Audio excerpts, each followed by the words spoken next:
Hello, welcome back to the one on. My name is Beast, and today we're back with a sky full of stars. Something really important I need to get out of the way first is I'm also gonna mention it in the next part the next part for good librarian like a good shepherd, but or that don't forget my teach guy. Basically the problem is I won't be able to record uh next Sunday, Monday, Tuesday, Thursday, Wednesday, and Thursday. Because I actually got potentially. I don't know yet at all. Like, I won't be recording on Sunday. I know that for sure. But I won't know.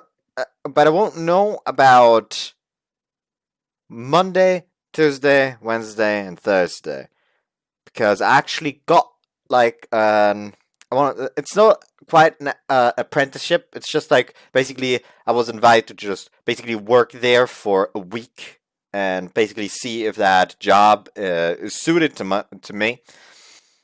Basically, I was invited to that, and it's pretty far away. Like it all also depends on how I manage to get there because if I take the train, it takes almost 2 hours to get there.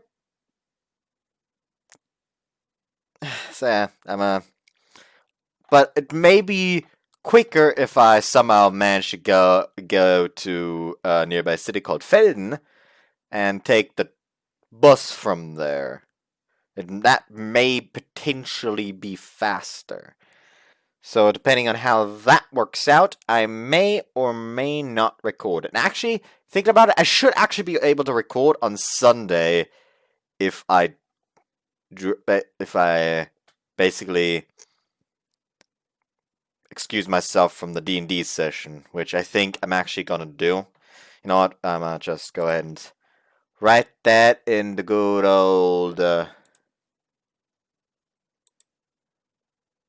I'm gonna just write that in the good old server. That's not the thing I wanted to do.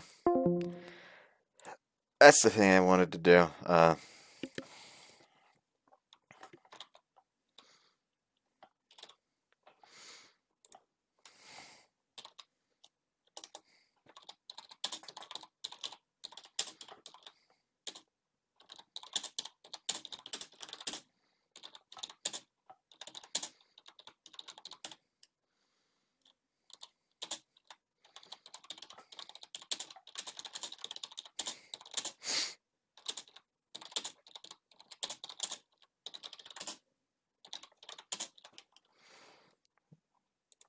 There we go. Also, I keep writing a sky full of starts instead of stars.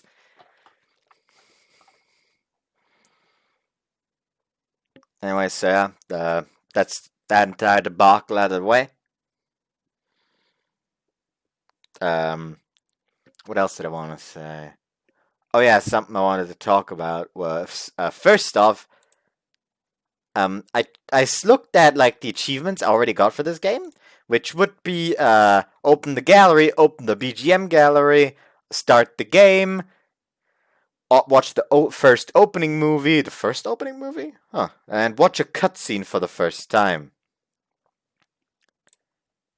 Telescope, open the gallery. 27.2 players have this achievement. Planisphere, open the BGM gallery. 18.1% of players have this achievement. This train is the Milky Way Railroad Observatory headed for the sky. Start the game. 47.0% of players have earned this achievement. So less than half of the people who own this game actually opened it. And only 22.2% of players got to the first opening movie.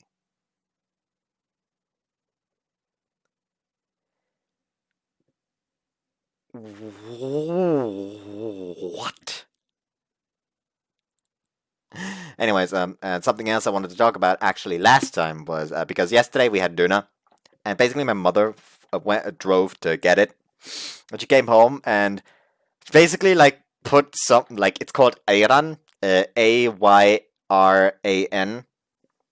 and basically like for some reason like the people running the doner shop always give us some kind of drink. Either it's like a, a bottle of this size, but it's not iced tea, but like lemonade or I don't know if Mezzomix tells us something. Basically, it's a mix between lemonade and Coke, which I mean Coca-Cola, you know, that kind of stuff. And that's how it's a mix between lemonade and cola. That's what's important here. And sometimes what they give us the most often is that those Iran things. And basically this time she gave it to my mother, additionally to like the whole Mezzomix bottle, saying that it's for her husband because it's good for the digestion for old people. And I had to calm down from laughing for like 5 minutes. Anyways, as usual, the little starting roulette. I sadly can't check this screen because I already opened the game like a fucking idiot. So I guess I'ma just tell y'all 2 from this side, which right now would be Happy Tears Crow as she waits outside the train for Ray, which is goddamn gorgeous. And the next one is... How fitting. How fitting. It's the finest CG for the Koharu route in Hello Goodbye, and I actually watched through finally got to the ending of the Suguru route while watching it today. I really like Suguri. Suguri is really good. Anyways, yeah, there's that. That's just... I've already wasted 7 minutes of your time, which for some people, for some YouTubers, would almost be an entire video. So I'll just go ahead and get going, I guess. Kotaro is confused. Kotaro got up, having spotted me, walking unsteadily from the station, and his voice silenced me from the shop's sitting area. I stopped in front of Saya when she came out of the shop, but I couldn't say anything. Yeah, I'm fine.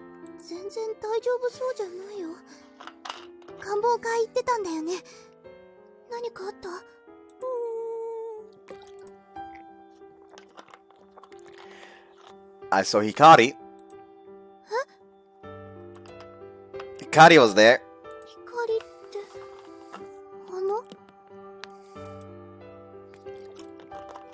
I nodded without saying anything. But it could have been a hallucination. Sorry. I'm going to go back and get some sleep. I was like right next to Mary, Jesus Christ. I waved my hand and weakly walked past Saya.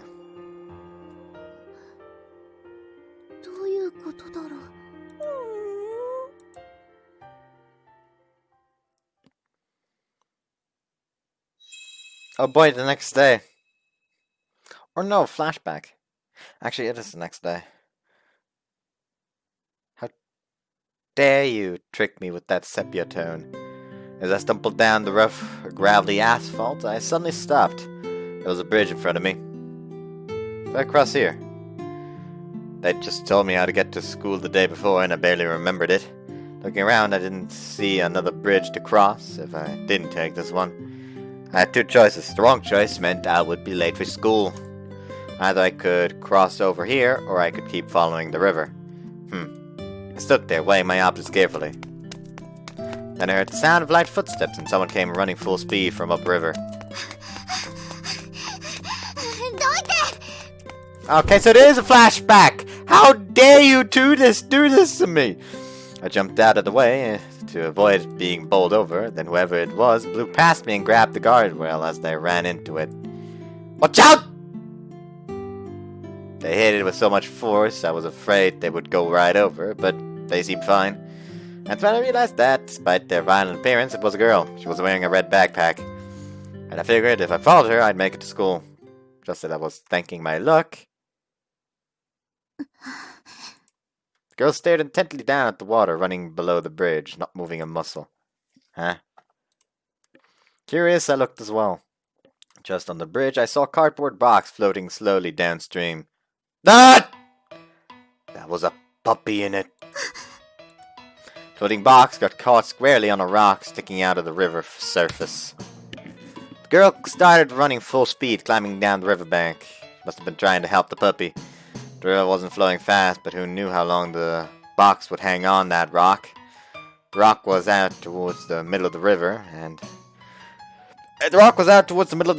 would be hard to reach without a boat.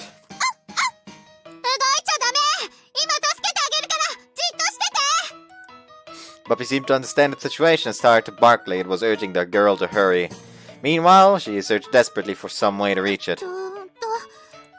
Just then a strong eddy caught the snagged box and shook it fiercely. It was almost washed away. The girl seemed to measure the distance between her and her spot at the rock, then reached a decision and set down her backpack. She stepped back from the waterline and braced herself. She set herself for a running start, but she fell flat on her back. Because I'd grabbed her collar just as she was taking off. You'll not make it! You're not some long jumper! I said, helping her up after I'd stopped her from jumping into the river. If you fell in, you'd just end up catching a cold. That's not helping anyone, right? And anyway, even if you'd made it, how would you get back? There was no room for a running start on the rock. Here, move! The girl looked like she had more she wanted to say, but when she saw the drying pole in my hands, she swallowed it down and moved away. I borrowed it from a house nearby. I stepped it to the water edge and reached out as far as I could. I held the pole in one hand and stretched out as far as I could, but it was just a little too short. Hold on to my other hand! I had her hold on to my left arm, and I leaned out over the river, reaching out with the pole. Oh, just a little more! I hooked the end of the pole onto the edge of the box. All I needed was to pull it in, but I couldn't get any leverage in that position. In fact, with all the jostling from the pole, the box was working loose from the rock. I want that chip! I stepped to the river and somehow got the pole hooked onto the box, keeping it from getting washed away.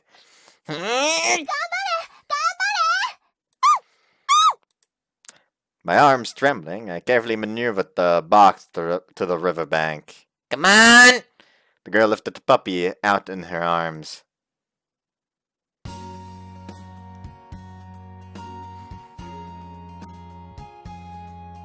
That's Kotaro, isn't it? That's Kotaro, isn't it? That's Bobby Dog. The girl hugged the dog, looking weak with relief.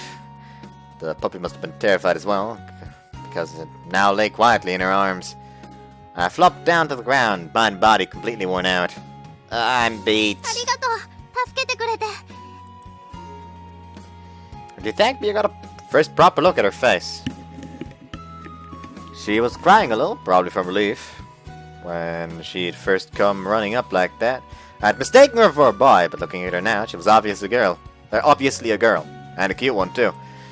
That expression, both smiling and crying at the same time, really seemed to suit her. We'd only just met, but she was making me think the strangest things. It was nothing, really, I answered bluntly. I was slightly embarrassed by the whole knight in shining armor thing. Is that your dog?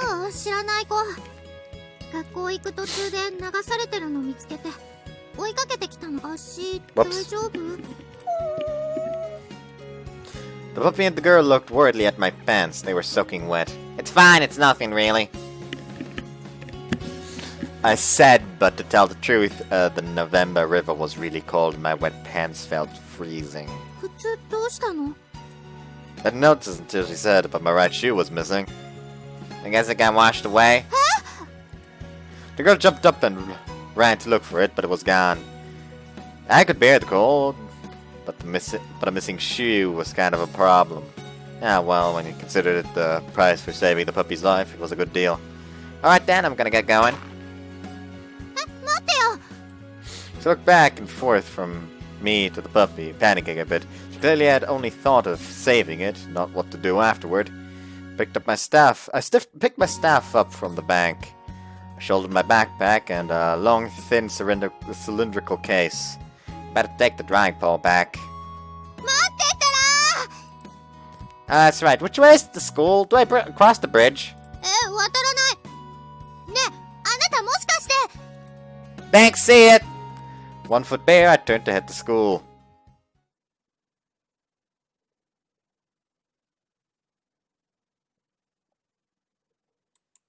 Whoops.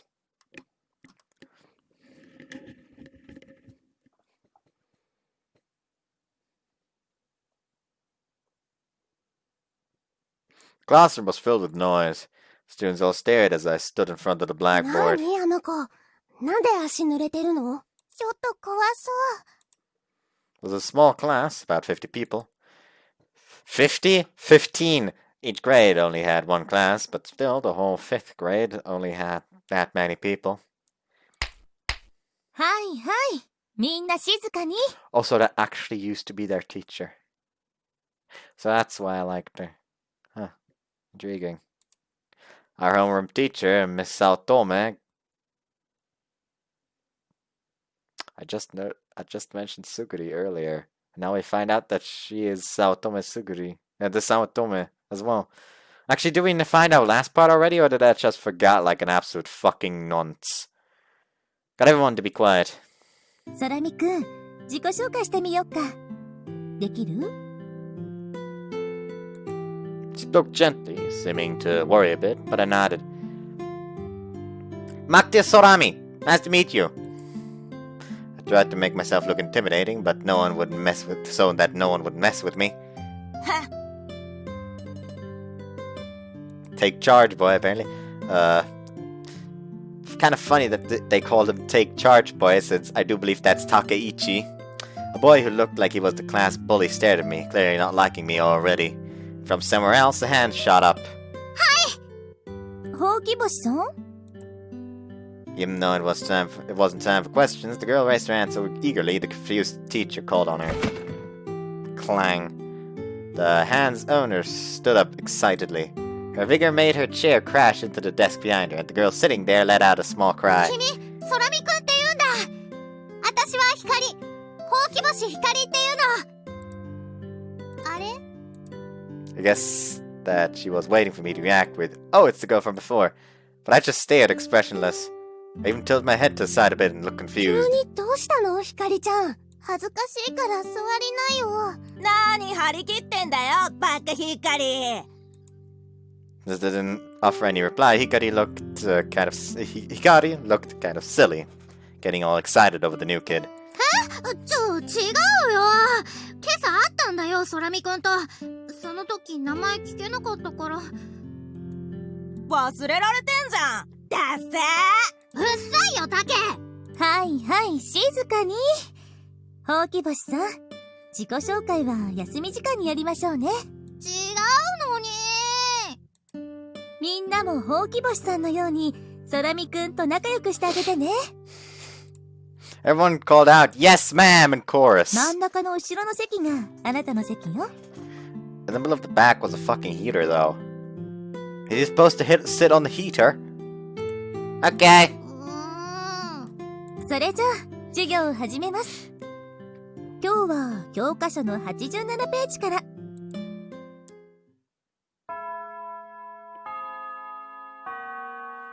There, see? Like, in the middle, all the way in the back, that's a fucking heater. And you wouldn't set anyone behind the heater because the heater would block the view. It was break time. soon as the class finished, and we thanked the teacher, I left the classroom. I couldn't stand the way everyone was staring at me, the weird new kid with the wet pants. Hikari followed me out. I started to walk faster, trying to get away. なんで逃げる？今朝のお礼をちゃんと言いたいだけなのに。How would you thank me? It wasn't even your dog, was it? そうだけど。でも、助けてくれたじゃん。I did it because I wanted to, so you don't need to thank me. 何それ難しくてよくわかんない。I have to go to the restroom. Are you coming with me? Hikari stopped in surprise. An innocent look on my face, I entered the male sanctuary of the boys' restroom. もう、知らない。He is being kind of a twat, though. Apart from that incident in the morning, I passed the first day of my new school problem-free. The girl called Hikari Hikoboshi was, unsurprisingly, the most popular girl in class. Judging by the way she tried so hard that morning to save a dog she didn't even know, she was a good kid. And it's not like I hated her or anything. I just didn't think getting stuck with a girl like that would be a good idea, since I preferred being alone. A girl like that would surely work about someone like me all alone, and then everyone would start to imagine things, would worry about me, someone like me, I mean.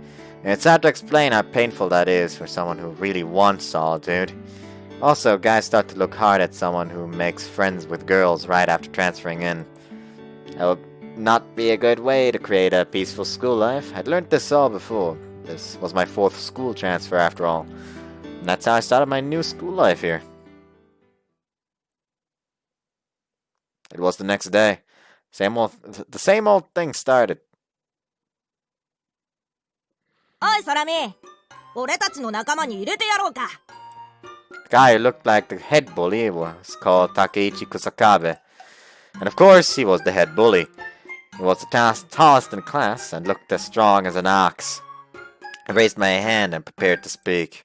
I appreciate the invitation, but I'm afraid I can't. I said it politely, like a gentleman would have, so as not to get on his nerves. Or rather, that was the plan. な、その言い方。そうだ、せっかくタケちゃんが仲間に入れてやるって言ってるのに。お前、生意気だぞ。So much for friends. He probably just wanted me to be a bootlicker like these guys. I just prefer to be alone, sorry. I said with a super cool little smile. As guys, they should have really understood that smile. なんかこいつ、すっげえムカつきよ、タケちゃん。Huh, that was weird. Seemed like they didn't get it. In fact, it looked like it had the exact opposite effect I'd hoped for. ん？これなんだ？ Takeichi noticed the long, thin case I had beside my desk. お前、学校に何持ってきてんだ？ He said and reached out for it. Don't touch that. Smack. I slapped Takeichi's hand by reflex. Oh boy, now I'd done it. こいつ、やっぱり生意気だ。 Wait, no, that was just... ほら、いい。 Takeichi took advantage of my distraction and snatched the case. Hey, what are you doing? Get that back! やだね。悔しかったら自分で取り返してみな。His 2 minions stood in my way to keep me from him. やめなさいよ、ダーシー。そうよ、そうよ。Girls in the room must have sensed the dangerous shift in mood and started speaking up. 俺たちは転校生と仲良くしてるだけだっての。なあ、ソラミ。 Whatever, just give it back! やだね。 Saying this, Takeichi unzipped the covering on the case. なんだこれ。 He pulled out a white tube-like object from the case. Not knowing what he held, Takeichi unzipped the cover and took it off. Get your hands off that! ひかりちゃん、早く早く。ソラミくんが大変なの。どうしたどうした。またタケが悪さしたの？ One girl was pulling Hikari into the room by her hand. 光が来た。女相手にビビってんじゃねえ。お前らガード捨てろ。うん。Seeing what was going on, Hikari slipped through a gap in the desks and rushed fiercely up to us. ちょっとどいて。うわ。タケちゃんごめん。As the minions were routed and Hikari made her way to Takeichi やっ unopposed. ちゃえ、ひかりちゃん。やるか。 Takeichi put up his guard by reflex, but 天体望遠鏡じゃん。 seemingly unaware of the surroundings or tension in the air, Hikari stared at it with gleaming eyes. Her burning gaze was fixed on the white box in Takichi's 天 hands. 体望遠鏡？そうだよ、天体望遠鏡だよ。タケ、これどうしたの？こいつが持ってたんだ。空見くんの？その入れ物、天体望遠鏡だったんだ。ちょっと貸して。She grabbed it from Takichi and examined it up close. ビッグ、なんて読むんだっけ？忘れたけど、この名前知ってる。She couldn't read the English brand name, but apparently knew what it おい was. 空見、なんか知らねえけど、こんなもん学校に持ってきていいと思ってんのかよ。そうだそうだ、先生に言いつけるぞ。I stayed silent and everyone stared at me. They all probably wondered why I'd bring a telescope, something you only use at night, to school during the day. Not that anyone could imagine the real reason. But Hikari didn't seem to care about any of that, and she just stared at the telescope jealously. いいなぁ、天体望遠鏡。私ね、お父さんに買ってほしいっておねだりしたんだ。でもダメって言われた。光は秋っぽいからダメだ。どうせすぐ他に欲しいものができるだろうって。私って信用ないんだよね。でもしょうがないんだ。前に買ってもらった釣り竿は一匹も魚釣れずにやめちゃったし、ジグソーパズルは3分の1やって止まってるし、ゲームも全部クリアする前にやめちゃうし、宿題よく忘れるし。 Okay, we get it. ご飯は残さず食べるけど、 We get it. 食器をシンクに持っていくのを忘れて怒られるし。We get it. 今度は本当なのって一生懸命お願いしたんだけどね。ばあちゃんが言ってた。一度失った信用はそう簡単には取り戻せないって。信じて欲しかったらいっぱいいい子にして、それで信頼回復しないといけないんだよ。Hikari had an expression on her face like she understood well the hardships of life and sighed. どうでもいいよ。お前が親に信用されてない話とか。うん、俺も同じことはこないだ母ちゃんに言われたな。That just reminds me of... I talked last time about how I discovered Ricky Garvey, stand-up comedy, and that was like one bit where I talked about the whole Bible thing with the boy who cried wolf, and basically like, wolf, wolf, wolf, where's the wolf? There was no wolf. Next day, wolf, wolf, wolf, where's the wolf? There's no wolf. Next day, actual wolf, wolf, wolf, wolf! No one came because they didn't believe him, and he's like, and apparently, that story was supposed to teach our kids to never tell a lie. But that's wrong. It teaches to never tell the same lie twice. Hikari had given an incredibly detailed yet seemingly pointless account of her own fickle nature and how it made her lose her parents' trust. However, Takichi and his minions had listened, and it seemed to quell their aggression. And in the meantime, the bell rang and the teacher came into the あ room. なたたち、チャイム鳴ったわよ。席に着きなさい。Takichi and his goons sat down, expressions downcast. Hikari returned the telescope to its case without the teacher noticing. ねえ、今度これで星見せてよ。She said, returning it to me. I just hooked it back on the side of my desk without saying yes or no. With things left like this, Takichi was sure to pick another fight over something. There had been some stupid teasing, sure, but to be honest, I was kind of relieved by it. Compared to my school before this, the teasing had been almost amateur, if not downright childish. Actually, I figured that Hikari coming around to poke her nose in and complicate things would have been more of a pain. I hadn't made any friends. Of course, I wasn't trying to. I stopped trying ages ago.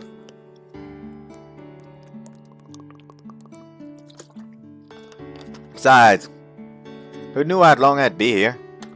I just went through each day, holding my breath, trying to ride out the storm. One day, when I was finally an adult and able to decide things for myself, I'd be out of this storm. But right now, all I could do was pray for that day to come soon. Things went on like that for a month. Everyone seemed to get used to me, the alien transfer student. The days seemed to gain some regularity and tranquility. Then something happened to shake all that to pieces. Another transfer student showed up. Saya? Probably Saya. Most likely Saya. It's fucking Saya.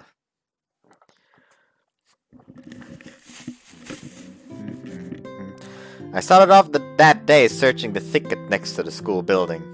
When I got into school in the morning, my indoor shoes hadn't been in the shoe ほ cabinet. んとタケにも困ったもんだよ。後でちゃんとローリングそばっとしとくからさ。As first bell, we have to get to class. うん、そうだね。She said, but she didn't go anywhere. Kari was poking her head into another thicket, still looking for my shoe. おかしいな。あいつアホだからいつもだいたいこの辺に隠すんだけど、私も前にやられたことあるよ。ムカついたからあいつの上履き太郎の小屋に放り込んでやったんだ。太郎知ってる？早乙女先生んちの犬。 Is he really vicious? I blurted out. うん、おとなしいよ。もうおじいちゃんだもん。けどでっかいんだ。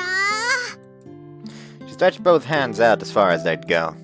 If her sign was anything to go by, the dog must have been as big as a Great Dane, but she was probably exaggerating. タケのやつビビっちゃって。私に泣きついてきたから、しょうがないから取ってきてやったの。太郎、私には優しいから。I could see that Hikari was Takeichi's natural enemy.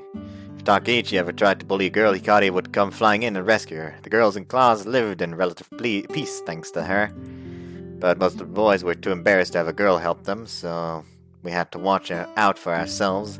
Having said that, even the worst of Takeichi's bullying was pretty tame, just hiding people's shoes. タケはヘタレだから、本当に捨てたりできないんだ。前に、よっちゃんの体操着を川に流しちゃったことがあって、弁償させられて、タケのやつ、おっちゃんにめちゃめちゃ怒られたんだって。因果応報だって、ばあちゃんが言ってた。Karma!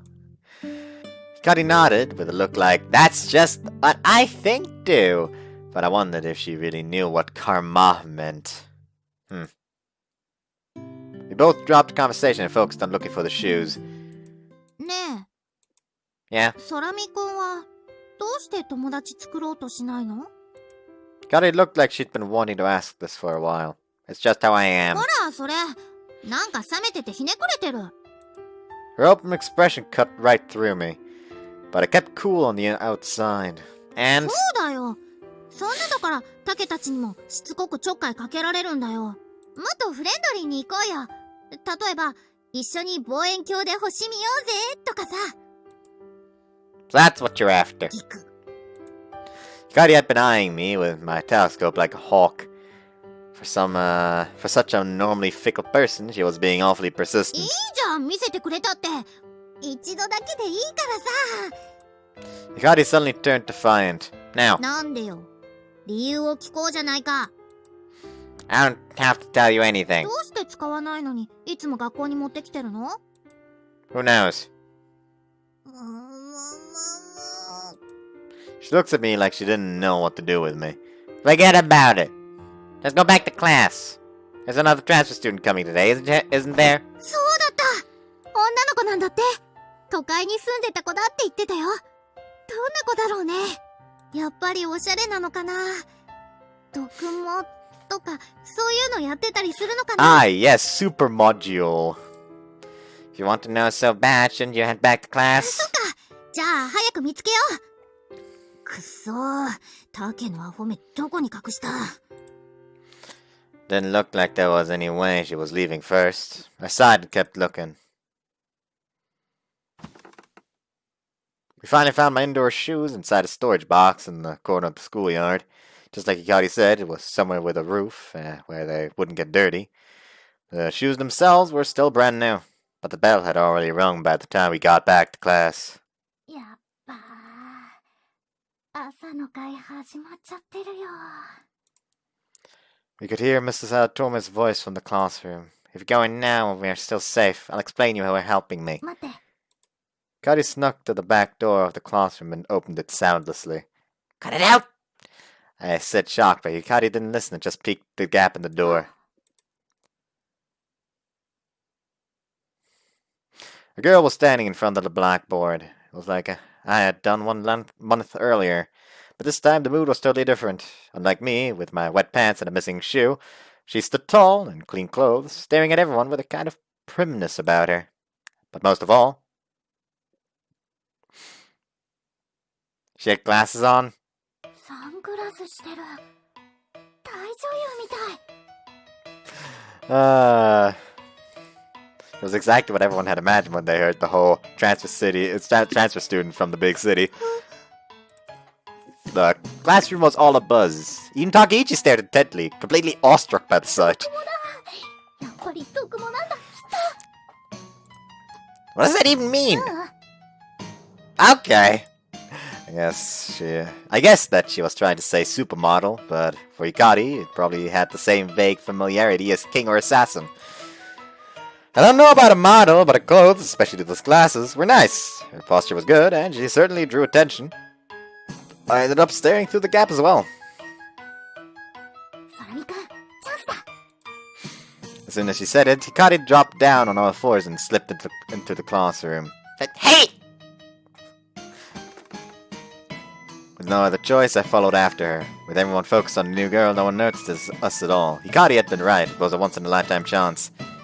I looked at the new girl through the gaps in the desks as I crawled along. For some reason, she made me nervous. Maybe it was because I was a transfer student like her.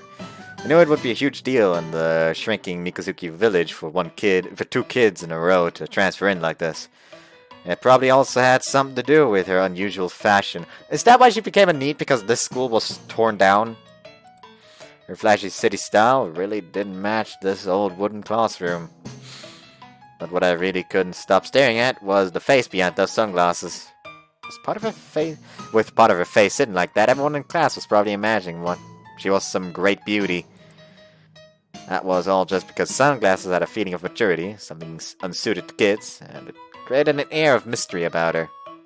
はじめまして。 The new girl said with a touch of arrogance. A low "wow" sounded through the classroom. Like everyone was shocked she spoke the same language as they did. 私は天の川さん。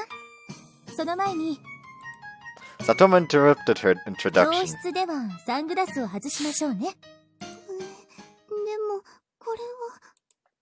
Suddenly timid, the new girl started to protest, but Satomu just stared silently. The new girl looked down in embarrassment. She clearly didn't want to take off her sunglasses. And then... 先生、遅刻してきた奴らがいます。 Just as Hikari was about to reach her seat, Takichi noticed her and called out in a mocking voice. ほうき星さん、それに空見くんも。たけ、この野郎、誰のせいだと思ってるんだ。知るか、空見なんかの肩を持つからだ、バーカ。 For a moment, the spell had been lifted from the classroom and everyone was suddenly staring at us, as rowdy as ever. はいはい、みんな静かに。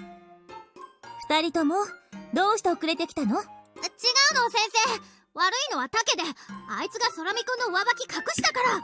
俺知らないもん。あいつ。空見くん、どうして遅れてきたの？空見くん？ I stared at the new girl, not aware I was being called on and all the noise of the classroom. I stared because,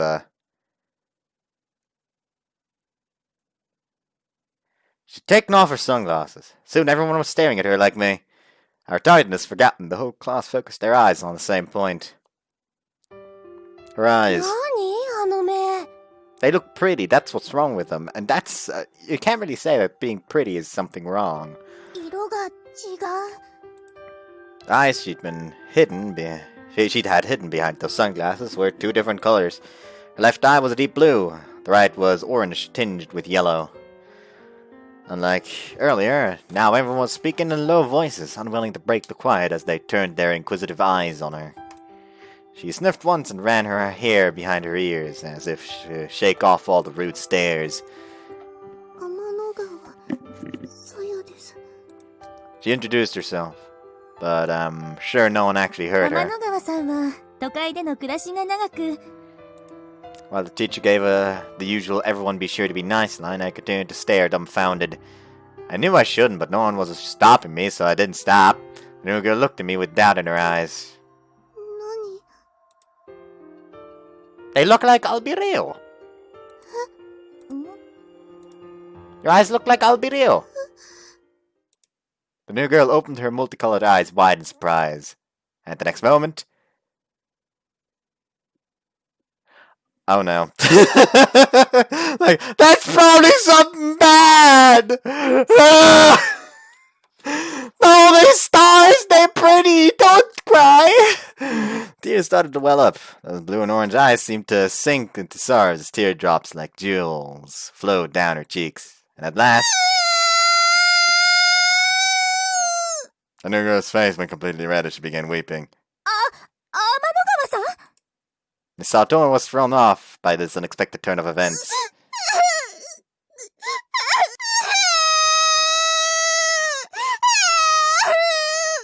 Sobbing loudly, the new girl stumbled out of the classroom.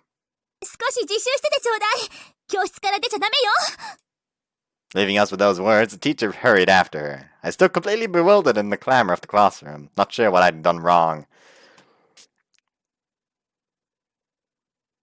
That day, no matter how hard the teacher tried to calm her down, to comfort her, the new girl never came back to the classroom. She stayed in the infirmary all day, not leaving until school was over. That was awkward.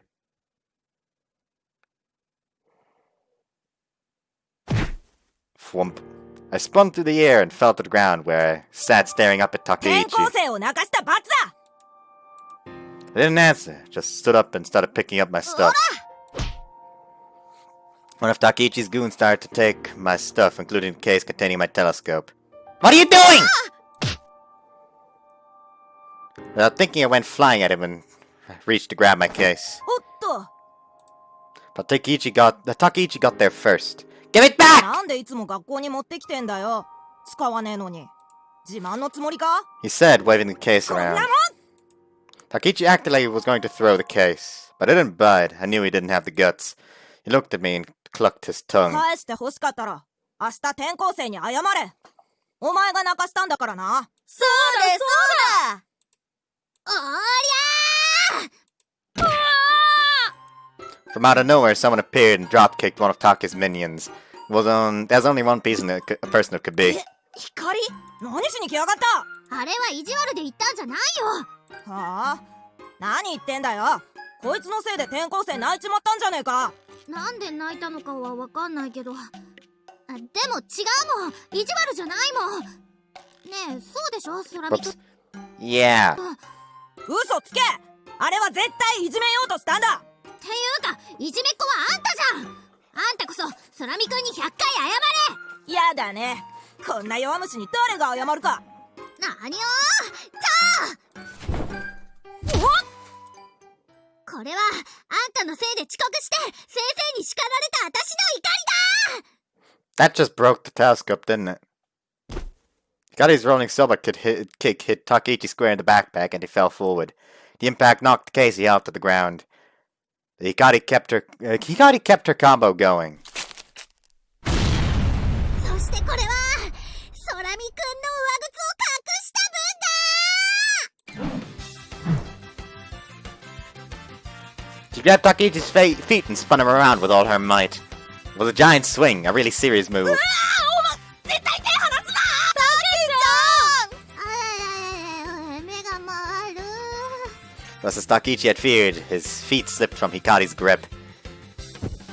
Luckily, I guess, she hadn't been swinging him with much force, and they both just tumbled to the ground. I wasn't really sure what she'd been trying to do. 大丈夫、たけちゃん。そう、仮目。覚えてろよ。 Takeichi ran away, wobbling to and fro from dizziness. 目回った。 I helped Hikari up. Thanks, I do appreciate it. あんなのどうってことないよ。 Hikari, probably still dizzy, flexed to show off her muscles and grinned. No, not that. What? Thanks for realizing. I wasn't teasing the new girl, I said, averting my gaze in embarrassment. Hikari nodded in understanding and picked my telescope case up off the ground. She swatted the dust off it, and then... ワン吉。 Huh? Is that the puppy from before? そこの橋の下にいるんだ。よしよし、元気だったか、ワン吉。 Hikari patted his head and gave him some bread left over from lunch. She said something about eating all her dinner before, but she's probably been saving him from some of her meals. Did you name him Pooch? 仮だけどね。飼い主が見つかったらちゃんとした名前をつけてもらう。Aren't you keeping う it? ち社宅だから。ねえ、空見くんちはどう？犬飼えない？ Whoops. No. そっか。こいつどうしたもんかな。元の飼い主にってわけにもいかないし。Hikari said, deep in thought. 誰か飼ってくれそうな人探さないと。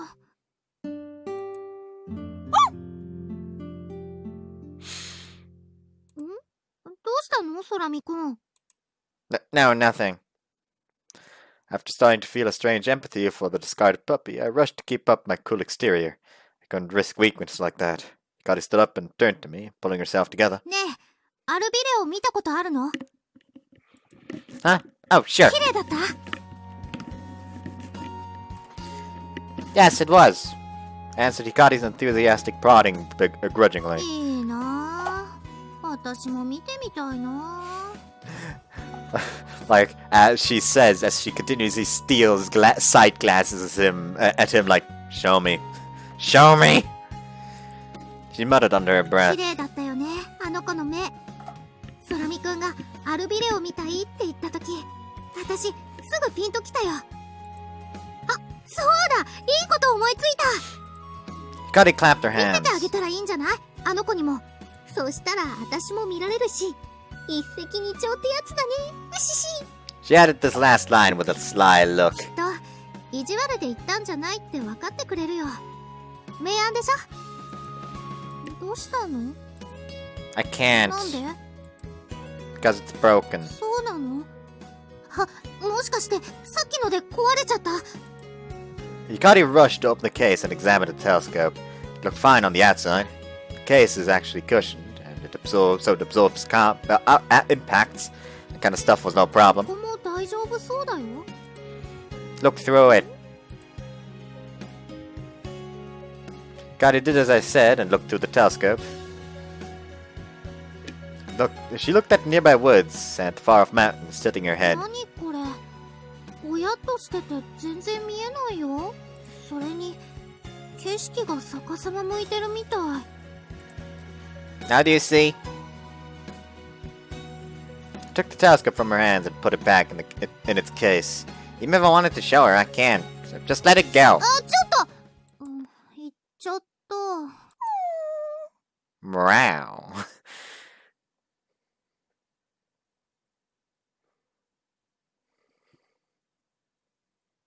I'm home.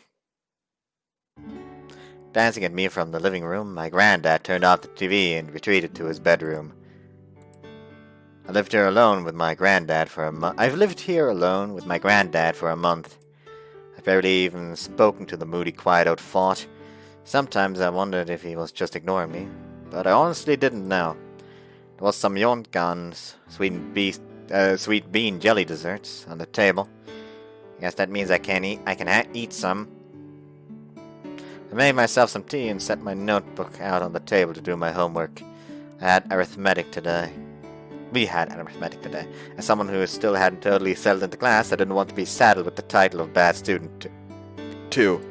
So I tried to concentrate on the problems, but...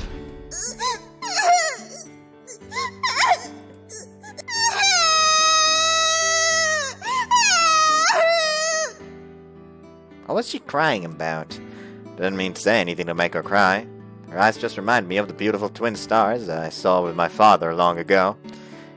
I was totally confused as to how it had happened, but I still felt guilty for making that girl cry. But she wasn't the only one who had been hurt. Such an important memory being taken as an insult hurt me too.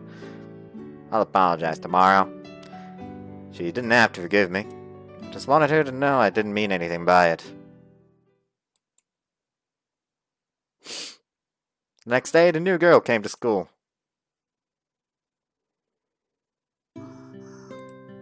She wasn't wearing her sunglasses today. She sat in the back by the window, staring out at the scenery, her face tilted down. Everyone kept stealing glances her way. 聞いた？天の川さんのお母さんの話。 Oh boy. 聞いた。駆け落ちしたって。声大きいよ。 Continuing to steal looks, the girls gathered in closer and lowered their voices as they spread their rumors. The girl's mother had originally come from this village, but she ran away. Later, after her divorce, she came back home in tears. At least that's what they said. 悪いことして生まれた子だからあんな目してるんだって。だと思った。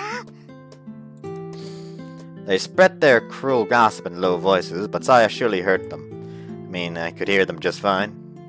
But she just stared out the window, her face composed, and pretended not to hear them. ちょっとやめなよそういうの。でもうちのお母さんがそう言ってたし。あんたらお母さんが明日三日月村に隕石が落ちるって言ったら信じるの？信じるわけないじゃん、そんなバカな話。そんなの信じるのひかりちゃんだけだよ。確かに私信じちゃうかも。こないだもお姉ちゃんにトンビは鷹の子供だって言われて信じてたし。ダメじゃん。でもあんたたちが言ってるようなのは。Now that Hikari had settled the matter of the gossipy girls, I took the chance to go up to Saya's desk. Saya caught my reflection in the glass window and jumped a bit, and slowly turned to me. I'm sorry about yesterday. I'm sorry that I said something to make you cry. But I didn't mean anything bad by it. It's just your eyes. Second I started to talk about her multicolored eyes, her tears flushed and she just jumped up. And she pushed me out of the way and ran out of the room. Hey, wait! Takichi and his gang saw this from the other side of the room, and their faces started to darken with anger. Crap. I left the room and started after her. 天の川さん、ここにいたんだ。何かよ。ごめんね、クラスの子たちひどいこと言って。別に全部本当のことだから。いいんだよ、ムカついたらビシッと言い返してやれば。自分で言いづらいなら私が代わりに言ってあげる。私声だけは大きいから。Ah, yes! Being a loud, obnoxious bastard! Sounds like my personal strength. ねえ、一つ聞いていいかな。昨日どうして泣いたの？ほら、急に泣き出したからなんでかなって思って。ああ、嫌だったら答えなくていいよ。ただちょっと気になっちゃっただけで。怪獣って言われたから。怪獣？私の目のこと。天の川さんの目を怪獣。もしかしてアルビレオのこと？違うよ、アルビレオは怪獣じゃないよ。そうなの？違う。びっくりしたの。だって怪獣みたいじゃない。確かにそうかも。ガジラ vs アルビレオとかありそう。でも違うよ、怪獣なんかじゃない。もっと素敵なもの。素敵なもの？ご覧なさい。あれが名高いアルビレオの観測所です。窓の外のまるで花火でいっぱいのような天の川の真ん中に、目も覚めるようなサファイアとトパーズの大きな2つの透き通った玉が輪になって静かにくるくると回っていました。銀河鉄道の夜だよ。知らない？ That sounds familiar. Night on the Galactic Railroad sounds familiar. Wasn't that something they did? That was something they did in Wagamama High Spec, isn't it? Like with the railroad that's actually like to the afterlife, and the main character has to get off at the last station even though their friend was still on there. And that's how they found out that the friend died or something like that. Isn't that like a play they did in Wagamama High Spec? I'm proud that I remember that. Anyways, 名前しか。アルビレオは白鳥区にある天の川の流速を測る機械なの。私の目、機械なの？違う。本当のアルビレオは星なんだ。青とオレンジの双子の星。図鑑で見たことあるけど、すっごく綺麗だった。天の川さんの瞳によく似てる。よ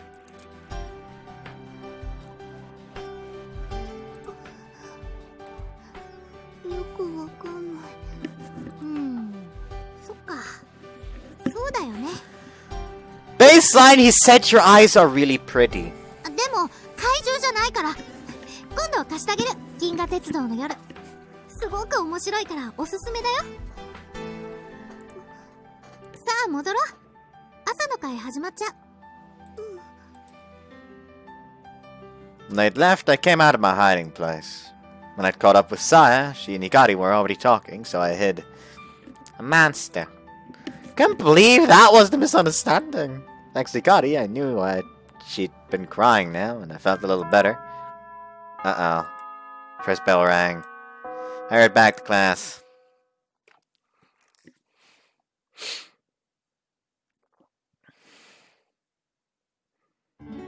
I washed the dishes after a quiet dinner with no conversation. Granddad could only cook simple dishes. I think the neighbors felt bad for Granddad living alone, so they often brought over stews and leftovers. This made up the majority of our dinners, along with ready-made side dishes from the supermarket. Granddad left the room to take his bath. After finishing the dishes, I settled down in the corner of my room to read a book. Except I wasn't really comprehending anything the book said. I shut the book with an agitated sigh, and I reached for the cylindrical case that lay nearby. Opening the zipper, I took out my telescope. After a bit of fiddling, I opened the rear window just a crack and pointed it at the night sky.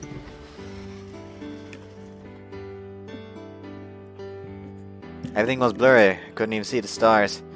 If only this telescope wasn't broken. Something tells me it's not broken. He just hasn't, adjusted it properly yet. Then I would be able to show her Albireo. Dad had shown me that beautiful double star once when I was younger. Even though I hadn't touched anything, the image blurred even more.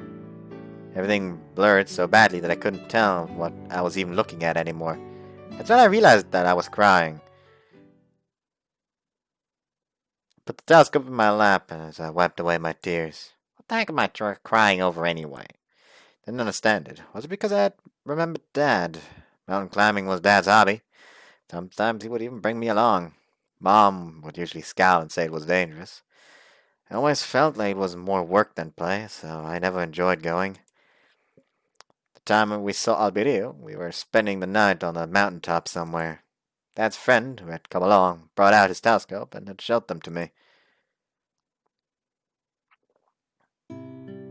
2 stars nestled together, glowing orange and blue.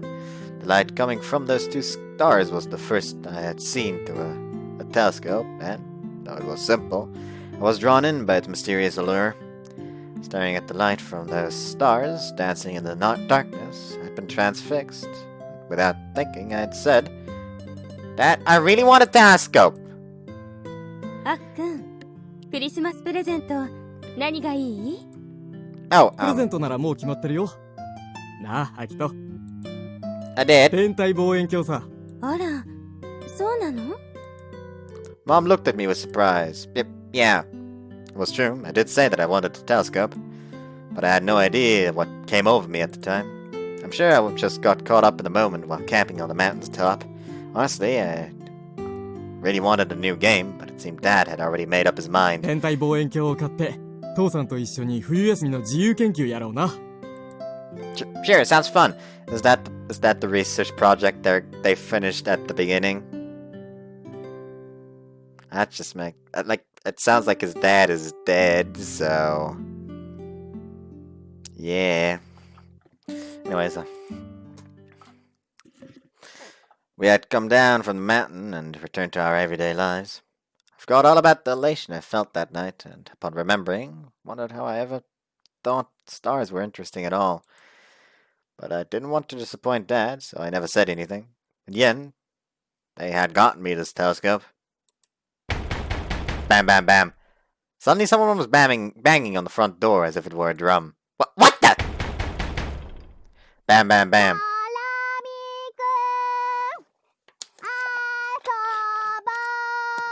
She says as she kicks down the door.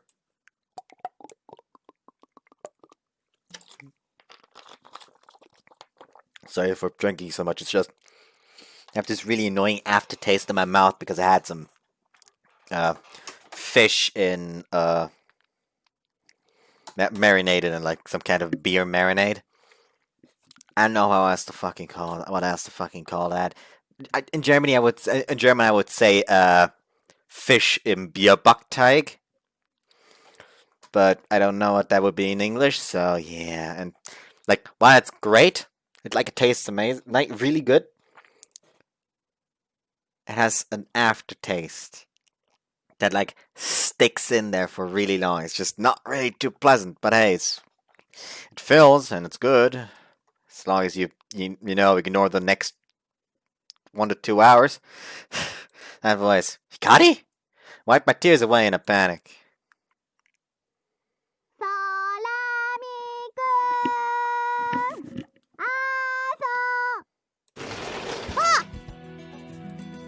It would ring the bell, you know.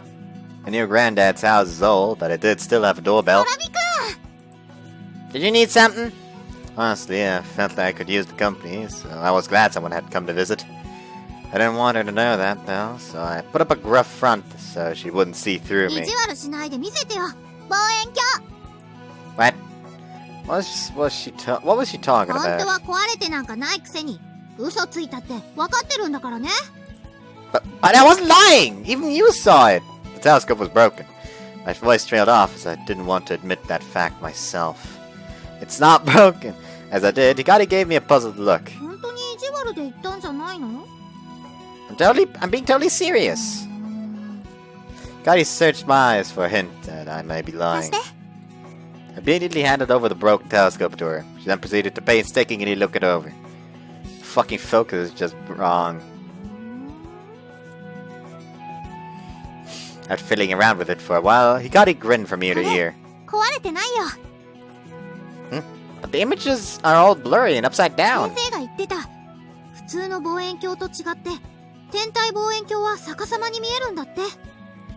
Huh? Are you kidding me? Why would it show up images upside down?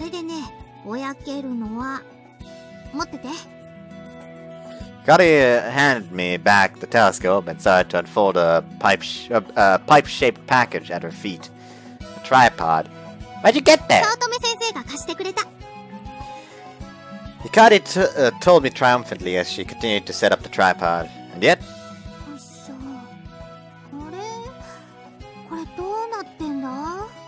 She was really excited, but because it was dark, she was fumbling around a bit. Let me see. I gave her my telescope again as I tried to set up the tripod instead. This telescope had to come with a tripod when we bought it, so I sort of knew what I was doing. What are you gonna do with this? It's too dark to see well. Can you bring me the flashlight by the doorway? Suddenly she brought back a flashlight.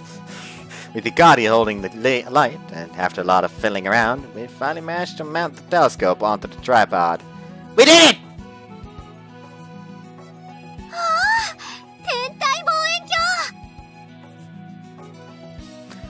Mounted and properly on its tripod with a single lens pointed towards the night sky, it certainly seemed quite impressive.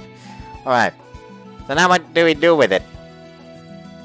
I asked her as an awkward thought crossed my mind. It was embarrassing that even though the telescope belonged to me, I didn't know how to use it without someone else's help.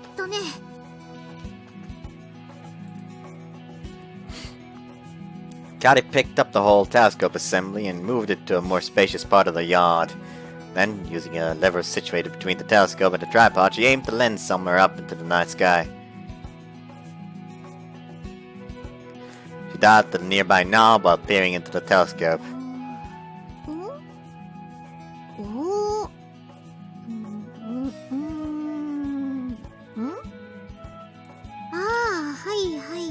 Hikari was muttering to herself, empathically. So, are you able to see anything? Or is it ultimately broken like I thought? Found what? Seriously? What is it? What do you see?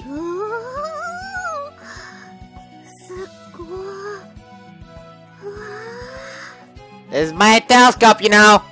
Without thinking, I totally went and said it. しょうがないな。 With a deliberately exaggerated motion, Hikari looked up from the telescope, spinning the dial as she did so. Hi. Despite really wanting to jump in and take a peek, my pride got in the way, so I slowly sauntered over. 早く見なよ。 Don't rush me! Stifling my eagerness, I peered into the scope. Just like before, the image I saw through the telescope was blurry. Were my eyes just bad? No, that couldn't be. My vision was 2015 at my last eye exam. So if that's the case, maybe I was doing it wrong. Maybe there's a trick to looking through 見 it? える？ Yeah. 嘘ばっか。ぼやっとしか見えてないくせに。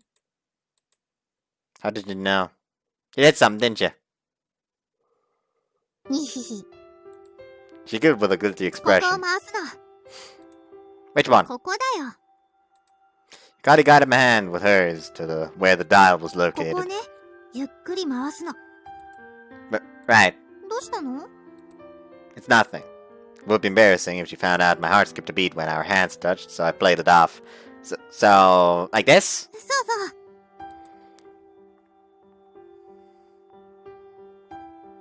Just as she said, I turned the dial with the fuzzy images within the telescope began.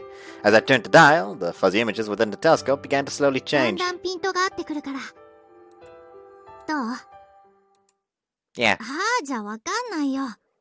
どうなの？見えた？ I can see it. I answered her quietly, my voice shaking as my breath hitched. Hey, so is this?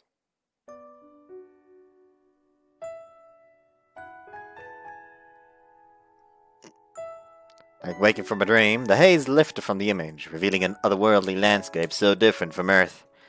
Is this the moon? I could see a clear image of the distinct hills and valleys created by the craters. そうだよ。だって望遠鏡はお月様に向いてるもん。 Still didn't look at all like the moon that I knew.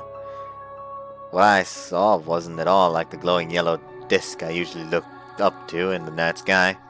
Looking at the bumps and valleys of the waning moon, they were so stark against the surface.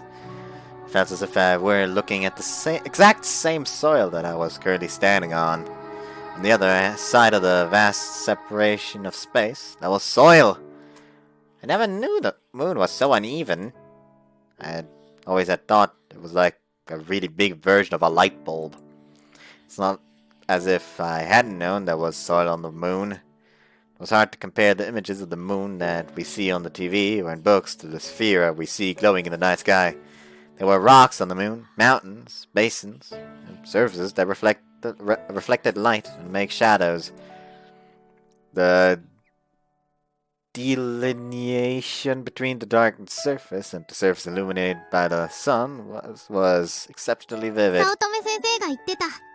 月を見るなら今夜あたりが見頃だろうって。満月よりもちょっと欠けてる方が影ができていいんだって。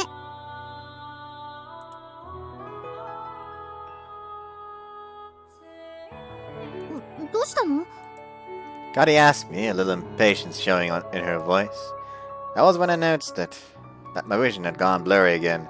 But this time it wasn't because the telescope was broken, or that I couldn't get into focus. It was because I was crying. なんで泣いてるの？ Despite being caught off guard, Hikari was concerned. Tears poured down my face, on thoughts of being embarrassed about crying long forgotten. I was supposed to see this with Dad. Dad and I were gonna do an observation project together. We were gonna use the telescope, and sobbing I started talking about things I'd never told anyone before. I actually wanted something else, but Dad really wanted me to see the stars, and so I put up with it, but in the end, we didn't get to see them, because both Dad and Mom died before we could go. Yep, they're both dead.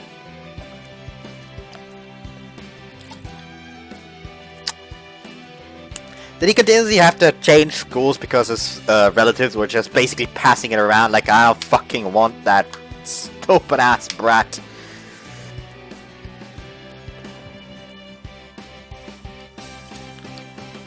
Like my tears, I couldn't stop rambling. Feelings that I had hidden deep in my heart were welling up and pouring out along with my tears.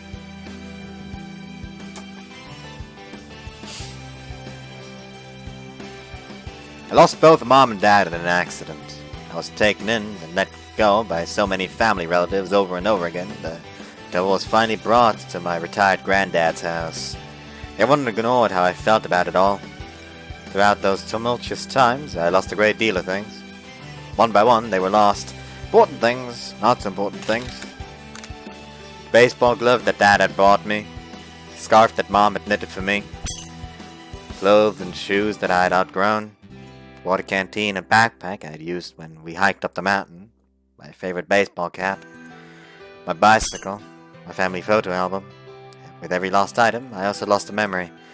With each memory lost, my heart broke that much more. Whether it was fun or sad or happy or angry. It's like I was just waiting for the future. Whether tomorrow or the day after tomorrow. Or just any time that I could look forward to. One by one, I lost every fragment that made up who I was. This kid had a depressing-ass childhood. Everything's just gone. It's like having a pocket with a hole in it. As you continue walking, you end up dropping more and more things out of it. But there's just one thing that I've got left. I raised my hands to my telescope as I said that. Thought I may have lost the tripod that we bought with it. Though I have lost the tripod that we bought with it, I still had this telescope with me. It was the proof I needed. It was the single piece of evidence that tied the present me, who has lost almost everything. The me that had lived happily with both of his parents. Sometimes I feel like everything that happened at that time was all just an illusion or a dream. But when I get that... But when I get like that, this telescope reminds me that it was all real. It had happened. That the good times I spent with Mom and Dad really did happen. That's why I can't lose this. I brought it to school with me every day because of that reason. I felt uneasy if it wasn't with me, even though I didn't even know how to use it. 大切なものだったんだね。 She said it so apologetically. I'm sure she regrets pestering me so badly to see it. Shook my head to reassure her it was okay. Honestly, it wasn't really painful. Even though I say that it's proof of my memories, I really hadn't made any with it at all. The only reason I trusted this telescope was because it just happened to be the only thing that I managed to keep. That was it. I had no choice, but I had no choice but to hold on to it. I had to convince myself that it was something important. Is there even anything in there? And just some plain old empty tube. It's so painful to have doubt lingering in the corner of my mind. I gripped my shirt above my heart, scrunching the fabric in my grasp as I recalled the pain. No fucking kid speaks like that. But I guess that wasn't the case, huh? It wasn't just an empty tube. When I realized that fact, I was overwhelmed with tears. 空っぽなんかじゃないよ。それどころかすごいものだったよ。覗くだけで月にまで手が届きそうなくらい。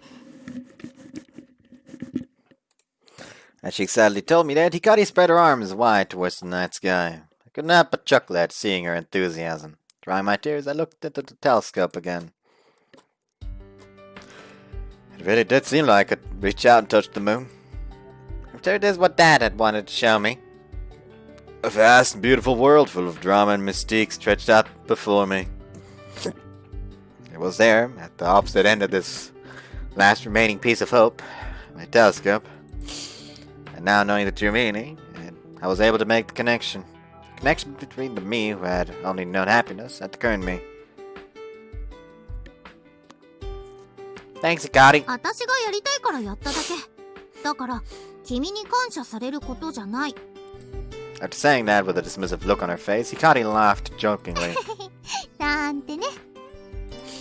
Couldn't help but laugh. It was the exact same thing I had said to her the first day I transferred in. Sorry for being such a jerk before. I never made any friends because I was always transferring そ schools. れも昨日までの話だね。 What do you mean? だってもういるじゃん、友達。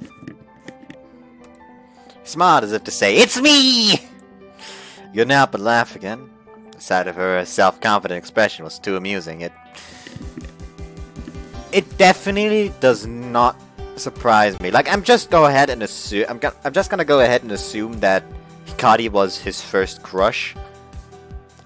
And after this, I'm not fucking surprised.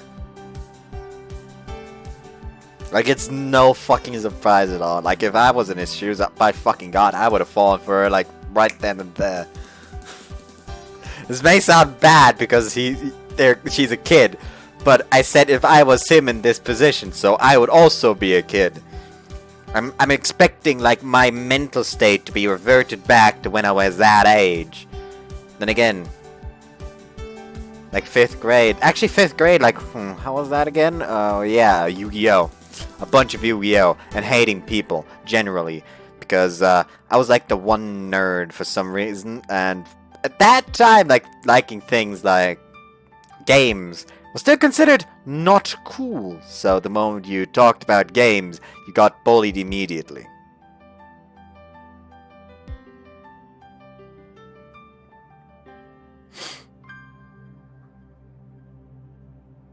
Yeah. Anyways, anyway, did I read that? I couldn't help but laugh again. The sight of her self-confident expression was too amusing. It had really been a long time since I had last laughed like this. It was such an interesting thing. I'd cried, nobody talked about such personal things, but now I was here, laughing genuinely with her. Didn't think it was possible to expose my feelings like this anymore. I thought I had built a strong shell to protect myself from the loneliness. I'd spent years hardening this protective shell, yet it was so quickly breached and broken. Stargazing brings out the kinder side of people. If only everyone could feel that small bit of light from deep, deep in space, I'm sure the world would be a much more peaceful place. Want to remember that faint light, grow up to be a kind person who sees that light that others cannot. Spoke aloud the words that floated up from the depths of my memory. That's what my father said to me when he brought me this telescope. That shining light might have been you, Hikari. Hikari was taken aback and blushed profusely.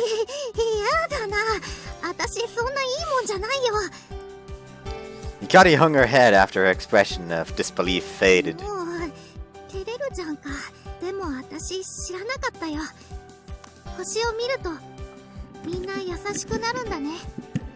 mean, from her perspective, an absolute jerk suddenly turned into him. Right now. Yeah, well, it was something my dad had told me, but I'm not sure whether it's true or not. It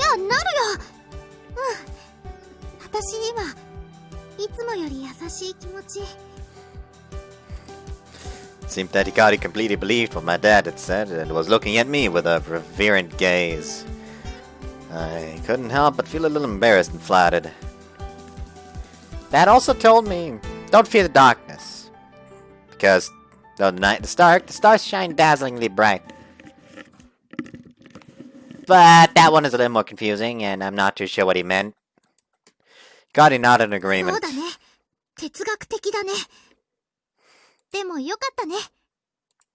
What is? That's right, my telescope wasn't broken.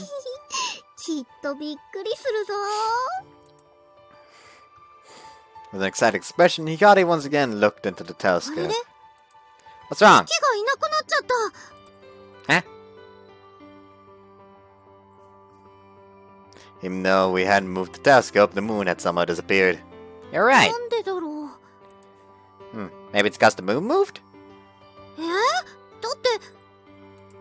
First, Hikari looked at me incredulously, but then it seemed as if she had quickly realized something.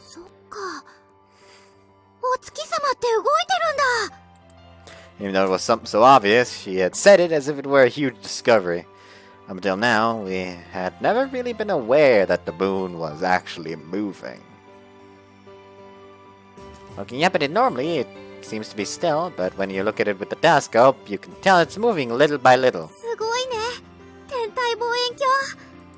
Yeah. It was like we had seen the hidden side of the world, and we nodded together in astounded agreement. That night, the two of us had actually confirmed one of the mysteries of space we had witnessed with our own with our own eyes. The reality that the moon was in constant motion. That night, the two of us stayed up late while stargazing with my telescope. All the while, we felt the thrill of being accomplices and uncovering the secrets of the night. Back to the present. No, back to the next day. Not back to. Forward to. It was morning, and standing in front of the classroom door at school, I let out a long sigh. Hikari had come over to my house last night, and we looked at the moon through my telescope together. It was such a wonderful experience, but let me guess, you're fucking tired now. How long has it been since something so emotional and dramatic made my heart beat so fast? My heart was still racing with the thrill I'd felt as I gazed at the lunar landscape with her. And yet, I had made a shameful mistake while I was caught up in the moment. I'm sure this is what Dad had wanted to show me. Ah! A couple of students walking nearby flinched in surprise as I threw my arms up around my head in my outburst. Ah! What the heck was up with this woe is me attitude? The embarrassment of remembering was enough to make me want to throw myself out of a window. It's pretty early to think that kind of stuff. That like usually like waits until like 6th grade, doesn't it? Hikari quietly listened to me talk about all that. I wonder what she really thought of me then. How the heck do I face her after that? As I was fidgeting in front of the classroom, I overheard a very excited voice speaking.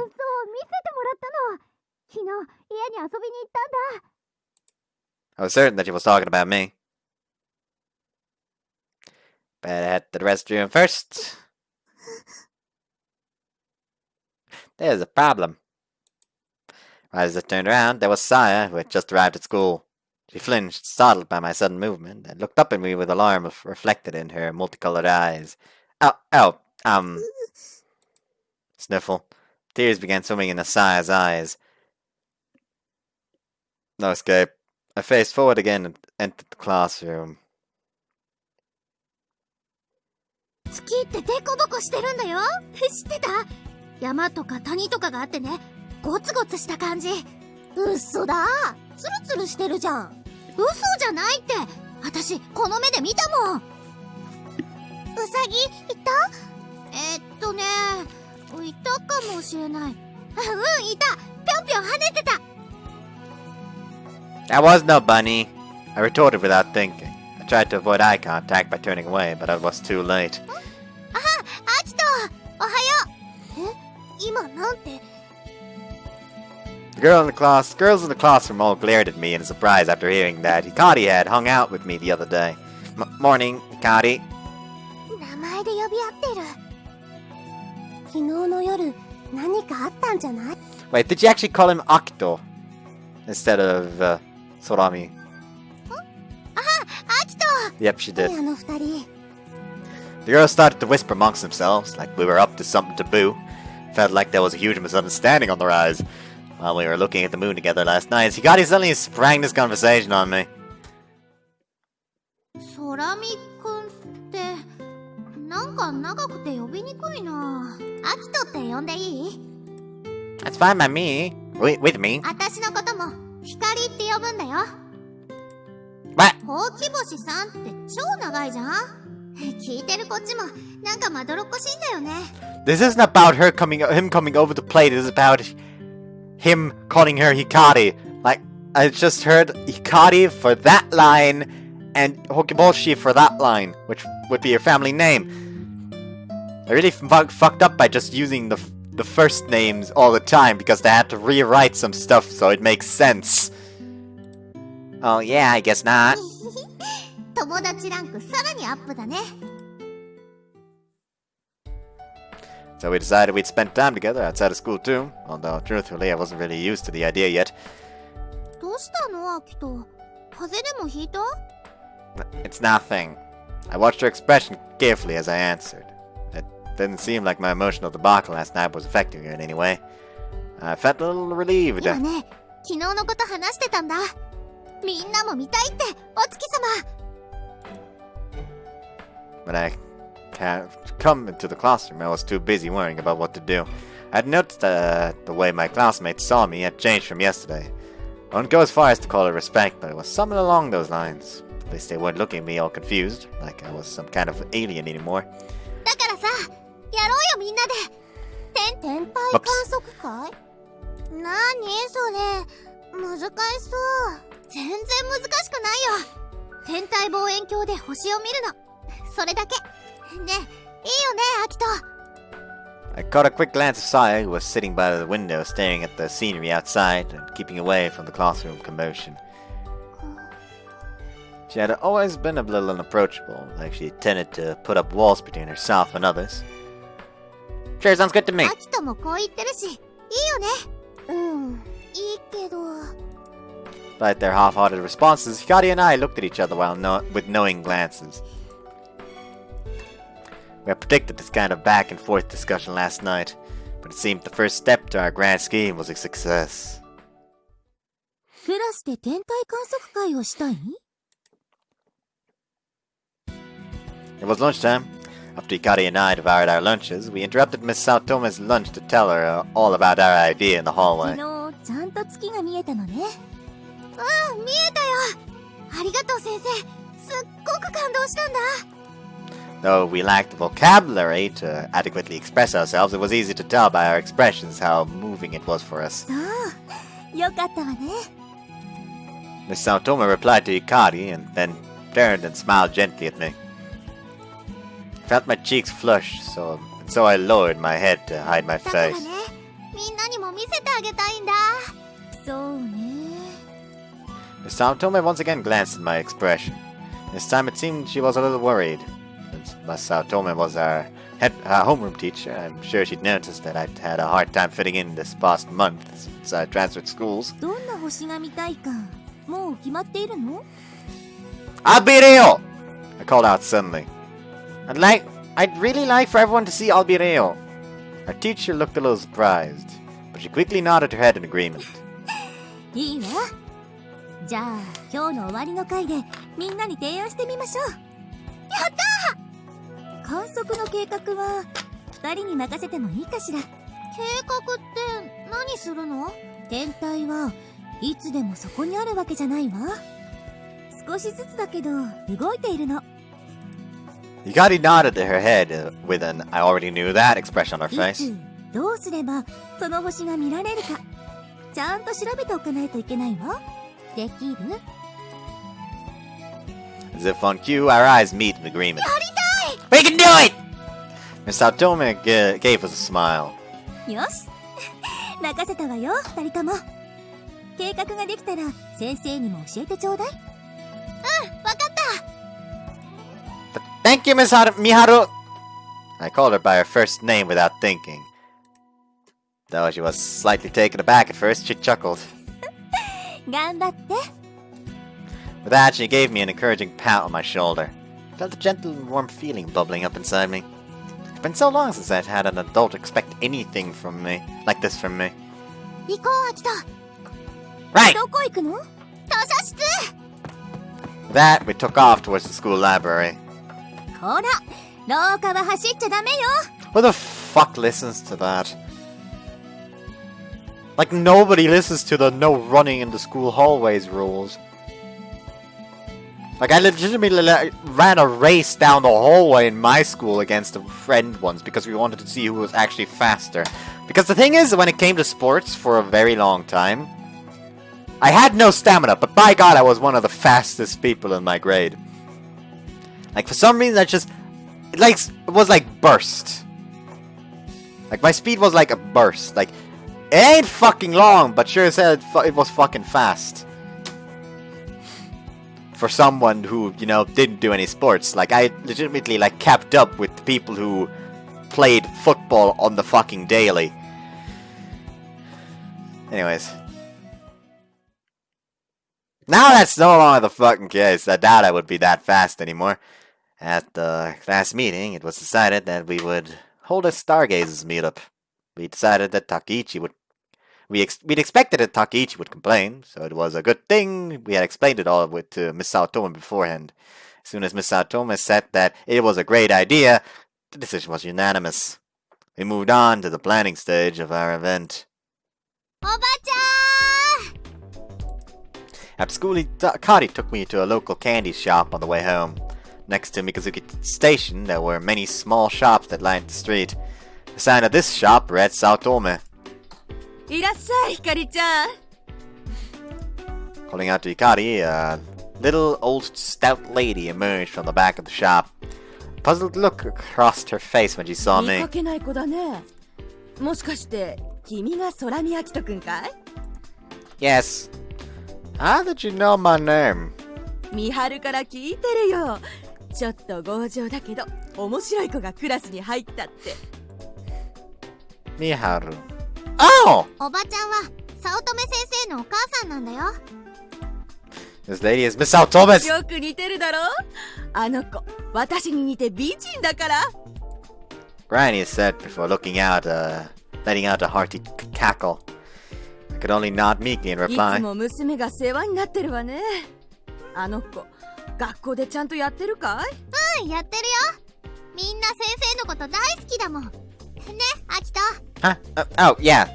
Sunny blushed and started to あ fidget. のね、アキトはね、 Hikari proceeded to talk with the old lady's ear off. Talk the old lady's ear off about various topics. へえ、そうなのかい。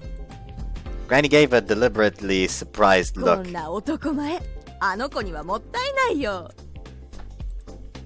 What did you just say? いつものやつある？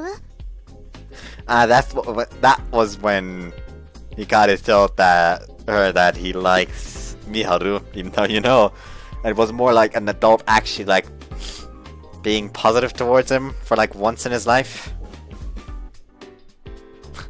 Anyways, はいよ。取ってくるから待っといで。 as Granny disappeared into the back, Hikari headed over to a large dog lounging at the side of the shop. Brr. Brr. Brr. Brr. If you haven't noticed, like, this side of my nose is just completely stuffed for some reason. Like, it's been all fucking day. Like, either this side is completely stuffed, then this side is completely stuffed, then this side is completely stuffed. It just randomly swaps for some fucking reason. I don't know why. Anyways, bow wow. The dog lazily turned its head towards Hikari. So, this is Taro? Really was huge. From the looks of him, I was sure that he had German Shepherd blood somewhere in his mutt heritage. 怖くないよ。ほら、 To prove her point, Hikari leaned down and gave Taro a big hug. よしよし。あったかーい。 Sounds like he's growling. あんまり構いすぎると吠えるんだ。アキトも撫でてやりなよ。 I think I'll pass, thanks. Despite being an old dog, he had a glint in his eyes and an edge to his growl that warned me he was serious. I felt a little sorry for Takeichi after thinking about how he must have apologized to Hikari after she'd thrown his indoor shoes into Taro's doghouse. ひかりちゃん。はーい。はい、これ、パンの耳。ありがとう。いつもこんなのもらって帰ってどうするんだい？ちょっとね。 Hikari looked so happy as she took the bag stuffed full of bread crusts from Granny. それと、これ、お食べ。 Gave each of us a pork bun. いいの？サービスだよ。新しいお客さんを連れてきてくれたからね。その代わり、美晴をあんまり困らせないでやっておくれよ。任せといて。 I think this is bribery. Hikari answered happily. In reality, the top two troublemakers in our class would have been Hikari and Takeichi. ありがとうおばちゃん。 Thank you very 気を much! つけて帰るんだよ。 My god, Miharu changed. 得したね。 Yeah. Taking our extra large pork buns with us, we settled ourselves underneath the bridge and cracked open our books. It was the book we had borrowed from the school library during lunch break. And at our feet was... Pooch was happily munching away on the bread crust that Hikari had brought with us. crusts were leftovers from the nearby bakery that Granny Satome had picked up to give to Hikari. That was how Hikari was able to get food for this little guy. どう？美味しいでしょ。 Yeah, it's delicious. My expression became serious as I answered. I had eaten pork buns from convenience stores before, but this one was on a whole different level of flavor. It was stuffed full of filling, and when I took a bite, my mouth flowed with its delicious aroma. It was the first time in my life I had eaten something so delicious. Thoughts like that were overwhelming. And yet I knew that couldn't really be the case. If I had thought about it, Mom's cooking had been really delicious too. It's been a long time since I've enjoyed the taste of food. Just didn't have the luxury of feeling that way. Although now I could say the opposite is true. I thought that as I watched the steam rise from the extra large pork bun. あった。 Hikari held the open book on her lap. In her exclamation, I looked down at the chart on the page that Hikari had turned to. It showed an illustration of the Cygnus constellation next to real photos of the night sky. And underneath them all was a picture of a set of orange and blue twin ア stars. ルビレオって白鳥座のくちばしなんだ。 Oh boy, the weird gay ballerina stork. If you don't get that reference, well, you probably don't know Mega Man Star Force, the second boss and all that. Anyways, we had borrowed all the books we could carry related to the stars from the school library. Since we hardly knew anything about the stars and astronomy in general, we had no idea which books we should read. アルビレオは二重星なんだって。なんだろう、二重星って。 It explains that here. Albino is a star that appears to be single to the naked eye, but shows two closely nestled stars when viewed through a telescope. These types of astronomical phenomenon are known as double stars. Visual double stars only appear to be double when viewed from Earth. However, the stars are actually nowhere near each other. When the two stars are actually in close proximity, they form what is known as a binary star. Hikari looked up at the sky. Though we really wanted to see what Albireo would look like, we knew the weather had to be clear to do so. Pucci let out a whine and looked up at Hikari, who was engrossed in the diagrams of the book. もう食べちゃったの？それで全部なんだ。ごめんよ。 Quietly opened my backpack and took out the milk I had inside. I then went to Pucci's makeshift house under the bridge and brought out his food dish. Hikari spoke as I began pouring milk into it. そのお皿、アキトが持ってきたやつだったんだ。 I felt my face begin to flush, though I tried to keep a neutral expression. I don't like milk. Besides, just wanted to help this little guy out. It's my duty, remember? It's my duty, right? When I found out that Hikari was bringing back food for Pooch, I had been saving milk from my school lunches to give to him. Saying that I had the milk was a lie, by the way. If anything, I actually really loved it. With a happy bark, Pooch began eagerly lapping up the milk from his dish. Hikari laughed at seeing やっ that. ぱ優しいね、アキトは。初めて会った時から思ってたけどさ。 I don't think that's true. I answered her pretty bluntly, but Hikari laughed like she knew better. I felt giddy as my heart fluttered a bit in my chest. Perhaps the grumpy-looking Taro had also felt this way when Hikari had hugged him. The grumpy-looking, I mean. So Hikari, do you like Night on the Galactic Railroad? Wanting to change the topic, I asked her something about something I'd always been curious about. She looked at me as if to ask, "How did you know?" I overheard you that time when you were talking to Saya. I thought that maybe that was the reason that you were interested in stars or something. I'd always wondered what made Hikari so interested in stargazing.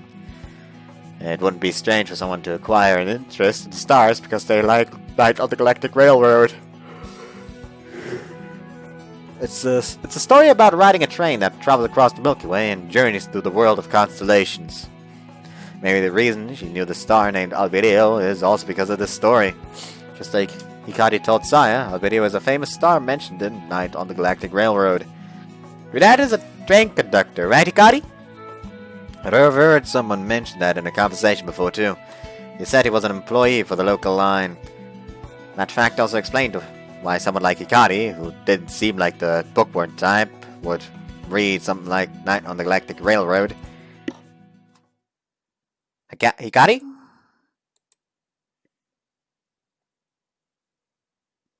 Leaning against the handrail on the bridge, Hikari looked up at the sky as the red hue from the setting sun slowly spread across it.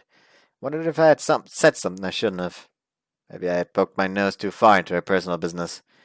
As I started to worry that I had ruined the mood, Hikari answered me. 望遠鏡で月を見たとき、何を感じた？ Huh? What do you mean? 月に大地があるって分かったとき、アキトはどう思った？ When we saw that was land on the moon, what did I think when I had seen that through the telescope? What did I feel?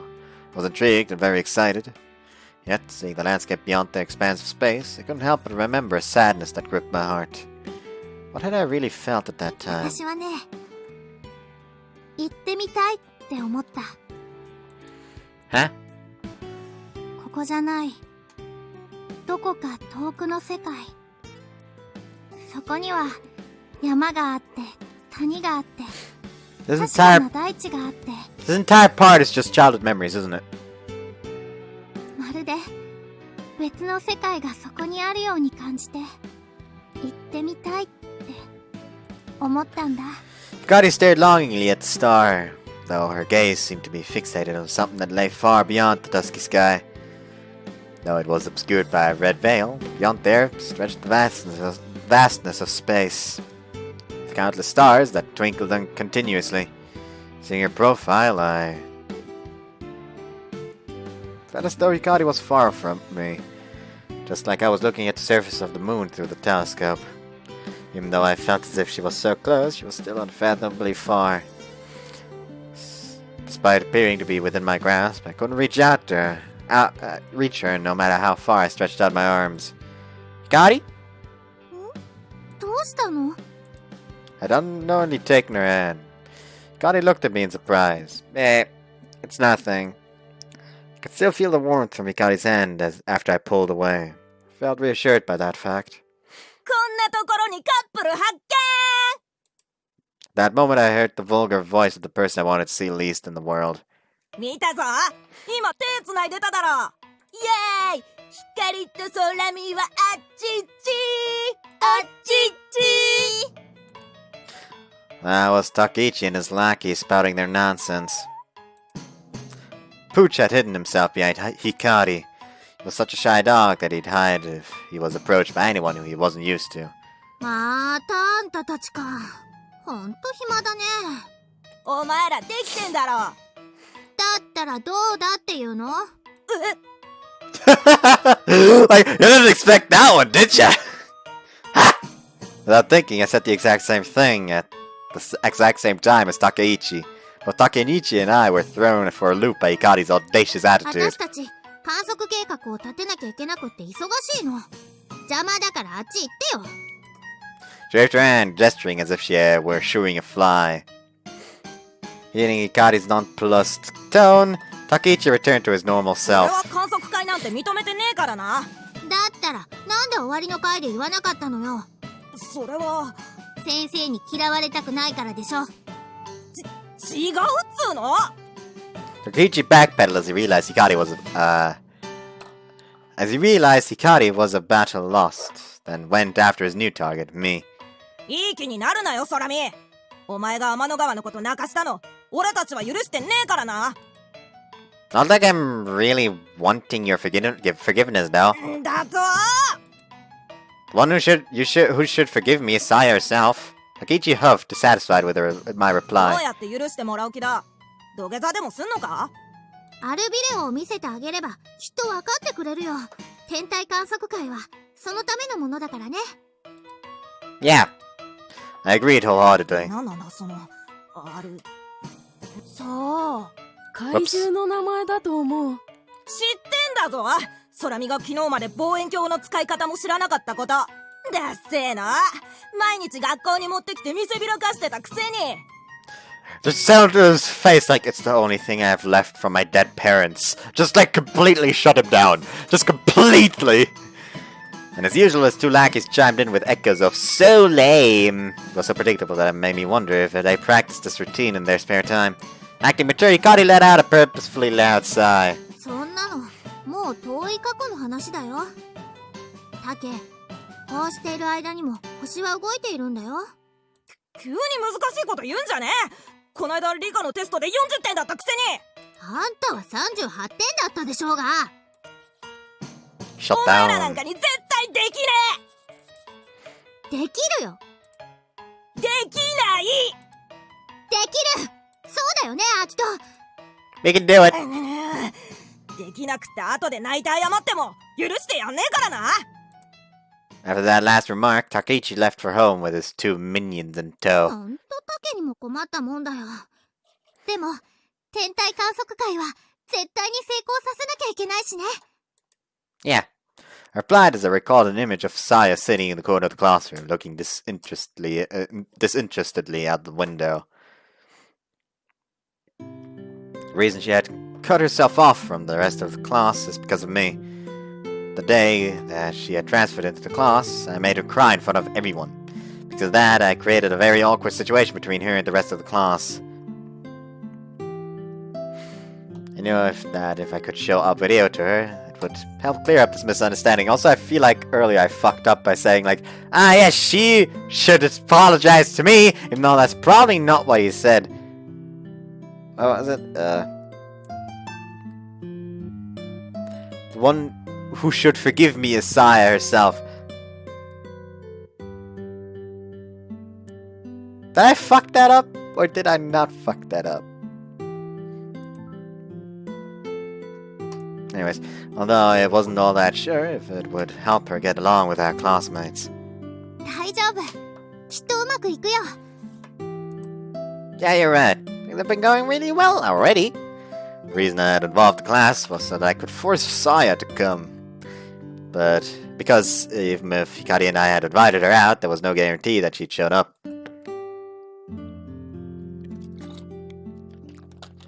Plus, stargazing can only happen at night too. So we need to get her parents' permission for her to come out. But with Miss Saotome around, it became more of a supplementary lesson, and getting their permission was easy. 私たちもう望遠鏡の使い方も知ってるし、余裕だって。Yeah, but I don't think that's all that matters. When you observe the star, the weather has to be clear too. Even if you prepare everything perfectly, it won't matter if the sky is cloudy. そっか。 And there's the fact that the two of us don't really know too much about stars yet. We could still have a few problems. Though we felt like experts on the subject just by borrowing a few books, the reality was that we had only looked at a mere 2 pages of a guidebook. So we need to prepare as much as we can, so we'll be ready for anything. We read through the book we borrowed more studiously than we had ever studied for our homework. That night I got a phone call, a phone call from Hikari. アキト、白鳥だって夏の星座なんだって。 Really? If that was the case, then that meant Alberio, as a part of the Cygnus constellation, would be a summer star ど too. うしよう。 What can we do? For an instant, it seemed like all of our plans were derailed. Fuck. In the end, it didn't matter that it was a summer constellation. Some constellations are described as belonging to different seasons, like winter's constellation or summer constellation. However, that doesn't mean that you can't see them during the other seasons. It just means that the best time to see those is during the particular time of year. Most can actually be seen throughout the year. In fact, it's especially true with constellations close to the North Star. Those constellations tend to have long periods of visibility and can easily be seen for most of the year. Cygnus, the Swan, was one such constellation.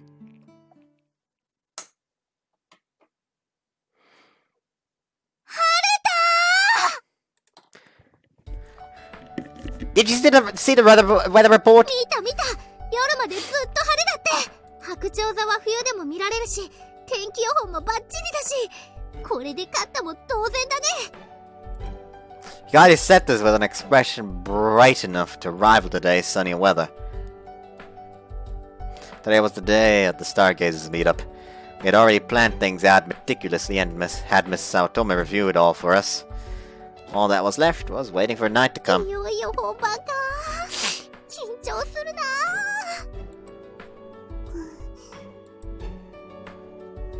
In an attempt to ditch us, Saya had thrown on her backpack and was headed for the classroom door. 天の川さん。 Hikari? Interrupted Hikari as she called out to Saya and headed over to Saya myself. 何か用？ Promise you'll come tonight. I'd really like for you to see Albireo. Saya was at a loss for words and averted her eyes. She then outmaneuvered me and left the classroom in a hurry. Fucking jukes! ねえ、天の川さんビビってたじゃん。ちゃんと来てくれるかな。 Hikari was mumbling to herself as we set up the telescope on the rooftop where we'd be observing ア from. キトってさ、ちょっとぶっきらぼうで女子からすると怖いんだよ。もっと爽やかスマイルしなよ。 What about you, Hikari? Just say whatever you feel like without saying without thinking about how the other person feels. I interrupted you earlier so you wouldn't upset Saya. As I answered her in the exact blunt tone she just warned me about, I remember the frightening expression on Saya's face and felt a twinge of guilt. Really wanted her to come, which is why I said something to her, but I think Hikari was right that it might have had the opposite effect. After the telescope was set up, I pointed the lens to a faraway mountain and peered into the eyepiece. The image was blurry. Turned the dial to bring it into focus. The image became clear and appeared upside down in the eyepiece. And that was the reason I had always thought it was broken, but I was wrong. It was normal for a telescope to show an inverted or upside down image. The image flips upside down as it passes through the lens in the optical scopes used to see over distances. Binoculars and spotting scopes use a prism to reorient the image. However, adding the prism takes away from the image quality. The instrument itself becomes heavier, and it inevitably costs more money. Which is why my telescope had an inverted image. And really, since there is no proper orientation in space, there's no need to correct the inverted image in an astronomical telescope. I set up the stand, setting the electric tower at the center of the field of vision. There we go. Next, I look down the small barrel affixed to the side of the telescope. The cylinder is called a finder, and it's very similar to the sights on a rifle. In telescopes with low magnification, the finder has whole crosshairs in the center. These crosshairs are used to find what you want to see, such as stars or any other celestial bodies. Needless to say, it's really difficult to find a tiny point of light quickly in the vast sky with the narrow field of view of a telescope. Which is why a finder comes in handy. Use its wide field of view to find your target first. Once you find your target, you then line it with the crosshairs in the center of the finder. The finder and the telescope are both pointed at the same target. Stars in the finder should also show up in the telescope's field of view. But in order to do that, you need to make sure that the angle of the finder matches the direction of the telescope. Together, these preparatory steps make up the optical lens alignment process. It can't really be done once it's dark, so we made sure to do it while it was still light outside. At that moment, I was attempting to align the optical lens between the finder and the telescope using the electrical tower as a landmark. Who the fuck are you?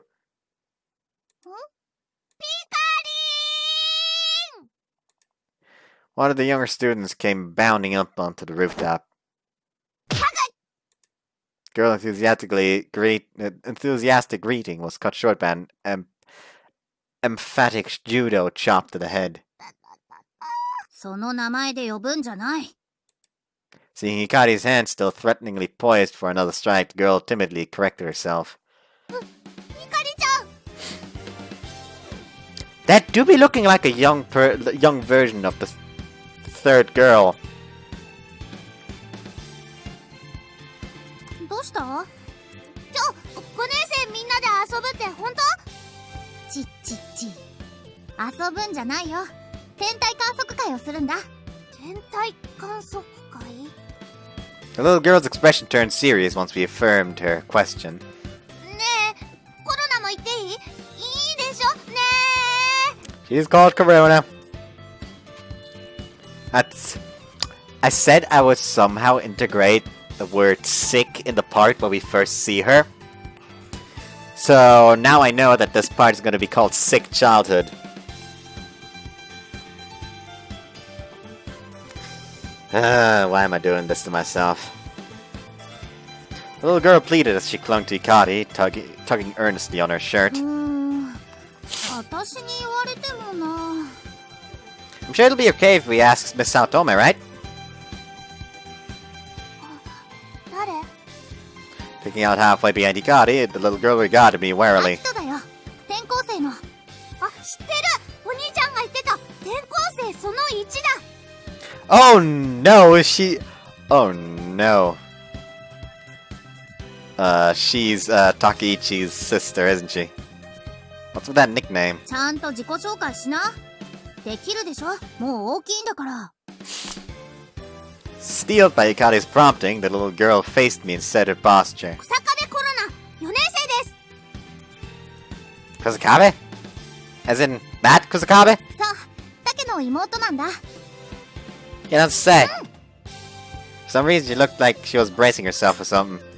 I'm Akira Sarami, I'm in the 5th grade. Nice to meet you too, Corona. Remembering that Hikari had scolded me about how I came off as scary and blunt, I made a conscious effort to introduce myself a little more sweetly. 紳士だお兄ちゃんと全然違う She said as she looked at me with reverence in her eyes. Is she really Takeichi's younger sister? そうだよなんで It's just that they don't look alike at all. It's hard to believe a kid this cute could actually be his sister. Corona's ears perked up immediately after I'd said that she was cute. コロナがかわいい Her voice sounds familiar. This is another case of me being crazy? Like, is it Wakana? Like, I think I heard some Wakana in that. コロナがかわいい Like, I think I heard some Wakana in there. Okay, Sky, full of stars, visual novel database. Or, the Japanese title apparently is Miyakate Koran Yozora no Hoshio. I don't fucking know. I don't speak Japanese. Do I look like I speak Japanese? Look about it. I doubt a Japanese man would have this kind of beard. Kotori Yuka. Okay, let's look. It's also Otomo. Yeah, that's nice. Anyways, yeah, it's Otomo again. It's Saki in Ao no Kanata. And it's Wakana. Fuck me, I'm good. Haha! Why am I so fucking good?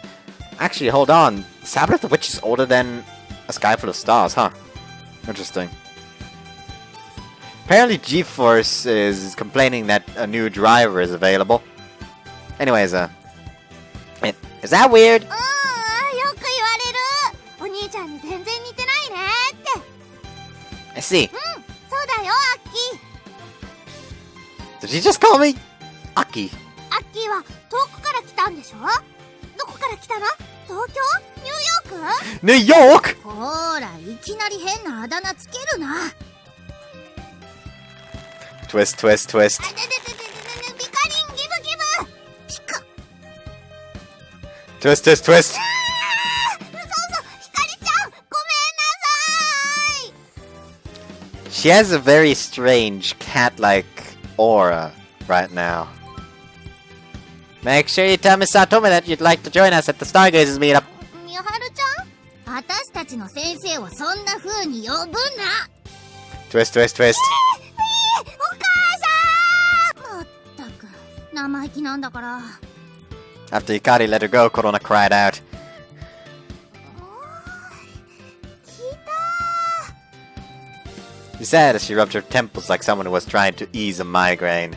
For some reason, it looked like they were having fun. てか、タケはいいって言ってるの？お兄ちゃんには内緒にする。ダメって言うに決まってるもん。まあ、じゃあ、タケはいいとして、ちゃんと早乙女先生の許可をもらってから来るんだよ。勝手に来たら追い返すからね。うん、わかった。行ってくる。ありがとう、キーピカリン。 Run. Tup, tup, tup. その呼び方やめろ。 She ran off the roof just as quickly as she had come. What an energetic kid. She kind of reminds me of you, Hikari. どこが？ I refrained from elaborating more since it seemed pretty unexpected to her. I didn't feel like being on the receiving end of one of her noogies. Why does she even want to come to our observation tonight? Does she even like stars? 何やるか分かってないだけだよ。みんなでする遊びに混ぜてほしいんだと思う。4年生は数が少ないから。 There was only one class in each grade at this school. The 5th grade class that Hikari and I were in had 17 people, and we were the largest class in the school. Classes got smaller the younger that you went, but the 4th grade class, just 1 year below us, only had 4 kids. Wow. Oh, the number of people keeps dropping. The school might be closed. まあでもその前に亡くなっちゃうかも。 Why's that? アキト知らないの？ダムのこと。 No, I haven't heard anything. What's this dam? 川にダムを作るかもって話。もうずっと前からあるんだけど、もしそうなったらこの辺り一帯は湖に沈んじゃうんだって。 Even the school? Hikari nodded solemnly. I didn't know.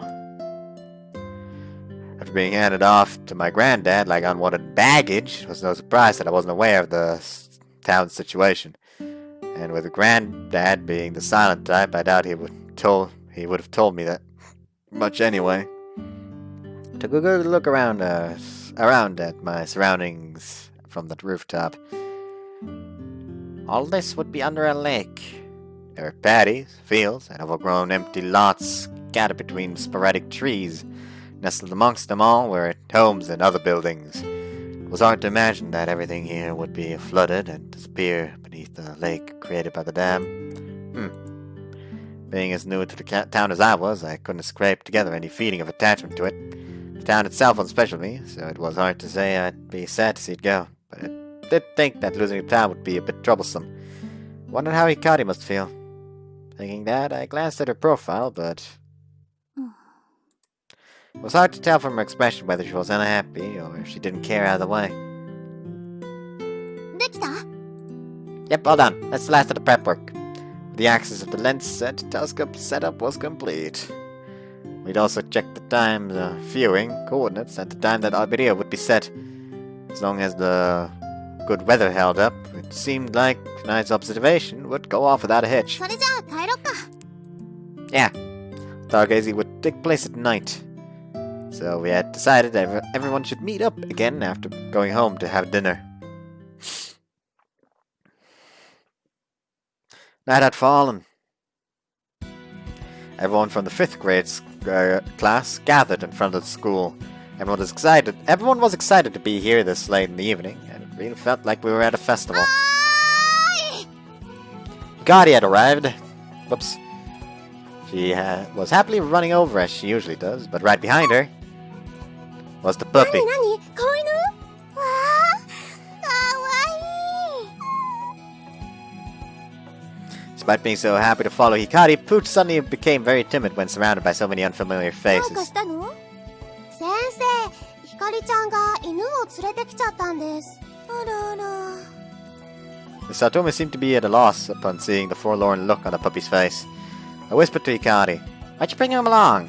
しょうがないじゃん。来る途中に様子を見に行ったらついてきちゃったんだもん。ひかりちゃんち、犬なんて飼ってたっけ？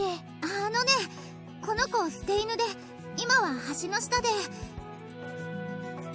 Having no choice, Hikari explains the circumstances surrounding her and Pooch to Miss Saotome and the others. During the course of their explanation, the reason my pants had been soaked on the first day I transferred in came to light as well. Everyone, including Miss Saotome, looked at me approvingly. いいでしょ先生、今日だけ。困ったわね。 Miss Saotome found it hard to be strict after seeing Hikari ask so eagerly, her hands clasped together. The fact that Hikari had just told her how she had saved him wasn't helping either. 今日だけよ。ありがとう先生。あと、粗相は絶対にさせないこと。その時は掃除してもらいますからね。わかった、する。でも、 Whoops. どうするの？ずっと橋の下に置いておくわけにはいかないでしょ？飼ってくれる人探してるんだけど、なかなかいないんだよね。そうだ、先生んちは犬飼ってるでしょ？うちはダメよ。もう太郎がいるし。そっか。 Hikari hung her head in disappointment. As it stood, Pooch would need some work, since he wasn't used to being pet by anyone and was extremely shy around strangers. もう全員揃ったかしら。 Counted everyone who had gathered so far. Oh yeah, what about the fourth grade girl Korona? ねえタケ、コロナ来てないの？母ちゃんにダメって言われて今頃押し入れでいじけてるぞ。やっぱそうなるか。 What do you mean? コロナのお母さん、コロナには異常に厳しいから、兄貴があんなだから妹に期待をかけてるみたい。一言余計なんだよ。 I see. I felt bad for her since it seemed she had really wanted to come. I also really wanted her to see the stars. そういないのは。さや。そうだ、天の川さん。 Hikari exclaimed as she looked around the crowd. She's not here yet. Became a little worried as I noticed. I hope she didn't decide not to come because of my attitude when I asked her about it at lunch. 来るって言ってたよね。 Even though it seemed like the Stargazers meetup was an extracurricular lesson with Miss Saotome here with us, attendance wasn't mandatory. The purpose of the meeting was also properly explained beforehand to the parents and guardians of the students, and Saya did say she'd attend. 待ってよ。 Is he running up to Saya? Finally fed up with being fussed about by the girls, Pooch ran off. こら、どこ行くの？戻ってこーい。あきと、捕まえて。 I was closest to the direction in which he took off, so I chased after him. Wait! Getting lost around these parts at night would be a real pain. As I was frantically chasing after him, Pooch suddenly stopped in his tracks. We unexpectedly ran into Saya, and Pooch had settled at her feet. Saya herself stood still, and for a moment, it seemed they were in their own little world. Just one dog and one girl. Aww. Hiding behind Saya's legs, Pooch let out a frightened whimper. どうしたの？ First, Saya was confused by his behavior. She then caught sight of me, the one who had been chasing him. She shot me a hateful glare. Hang on a minute, am I suddenly the bad guy now? よしよし、もう大丈夫だよ。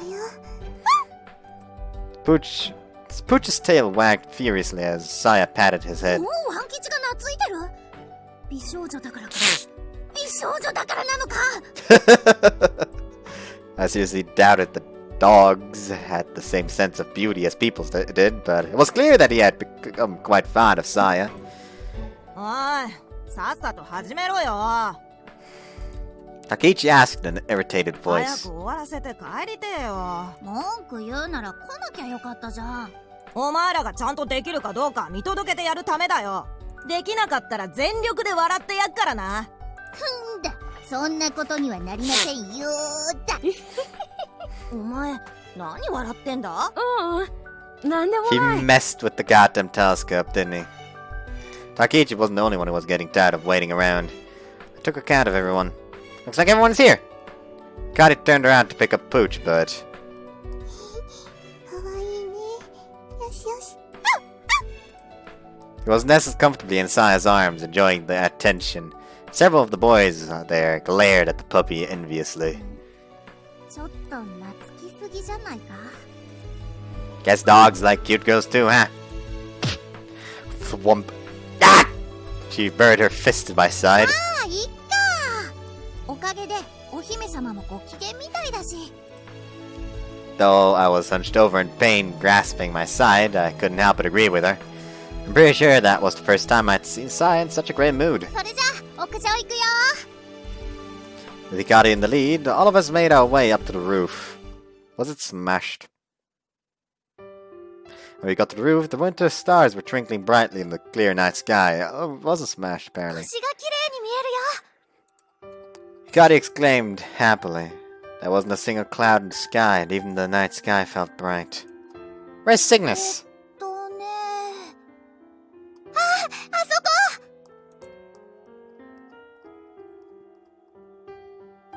Thanks for showing it!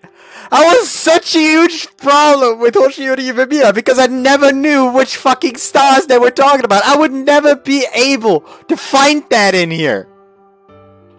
Sure enough, low in the northwestern sky, we could see the unfurled wings of the swan.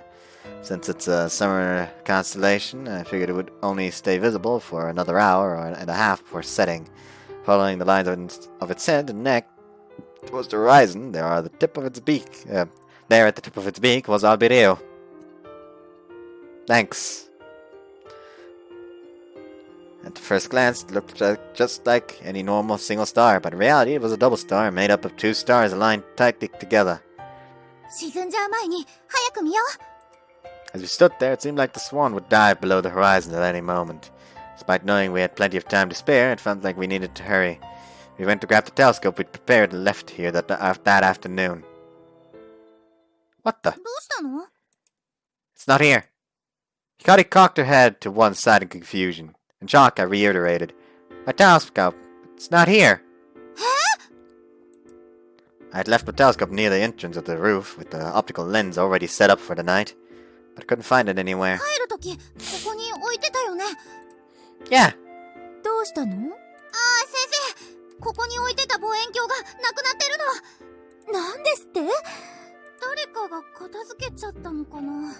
他の先生にも今夜の観測会のことは伝えてあるから知らずに触るってことはないと思うんだけど、本当にここに置いていたの？ Yes. But if it had been put back in its case, all the effort I'd gone through to set up the optical lens would have been for nothing. Thought it would be okay to leave it here since most of the students had already gone home from school and hardly anyone comes up here. 一度職員室を見てくるわね。あなたたちはこの辺りを探してみて。Okay, thanks, Miss Saotome. I was careless. It's not like it was guaranteed that no one would come up here. I split up from Hikari and scoured the nearby area once again, but found nothing. How could that be? It's not like it would be easy to hide something that big. I heard Hikari yell. 足だけ。 The tripod and stand had been folded up and laid on the ground in an obscure corner. But still, the all-important telescope was nowhere to be found. Someone had deliberately taken only the telescope. やっぱり誰かが持ってっちゃったんだ。どうしたの、ひかりちゃん？始めないの？それが。 We can't find the telescope anywhere. Hearing the bitterness of my tone, a wave of unease spread amongst my classmates that had gathered around. Saya, who had been standing apart from the group, holding Pooch, also noticed a change in the mood and glanced over. ん？どうしたんだ？なんか望遠鏡がなくなったって言ってる。はあ？なんだそれ。あんなでかいものどうやったらなくすんだよ。さっきから何笑ってんだよ、お前。気持ち悪いな。タケ、まさかあんたの仕業じゃないでしょうね。はあ？なんでもかんでも俺のせいにしてんじゃねえよ。こないだも絡んできてたじゃん。天体観測なんかできっこないとか言って。そうだっけ？ Hakichi retorted in an exasperated tone. Looked like he was trying to play it off, but it felt like he really didn't know anything about my telescope. There's no proof that he did it. You really might not know either. でも、なあ、もう帰っていいか？望遠鏡ないんだったら観測会なんかできねえだろ。寒いよ。 Hearing Takeichi's complaint, a few classmates began murmuring in agreement. Though some of them had been looking forward to tonight's observation, not everyone was. A lot of them came just because it was something that we had decided to do as a class, and Miss Automa had approved it. I tried to quietly make my way off the roof. アキトは I'm going to look for it. 私も行く。お前らどこ行くんだよ。探しに行くの、望遠鏡は。じゃあ俺帰ろっと。なんでよ、探してくるって言ってるじゃない。待ってなさいよ。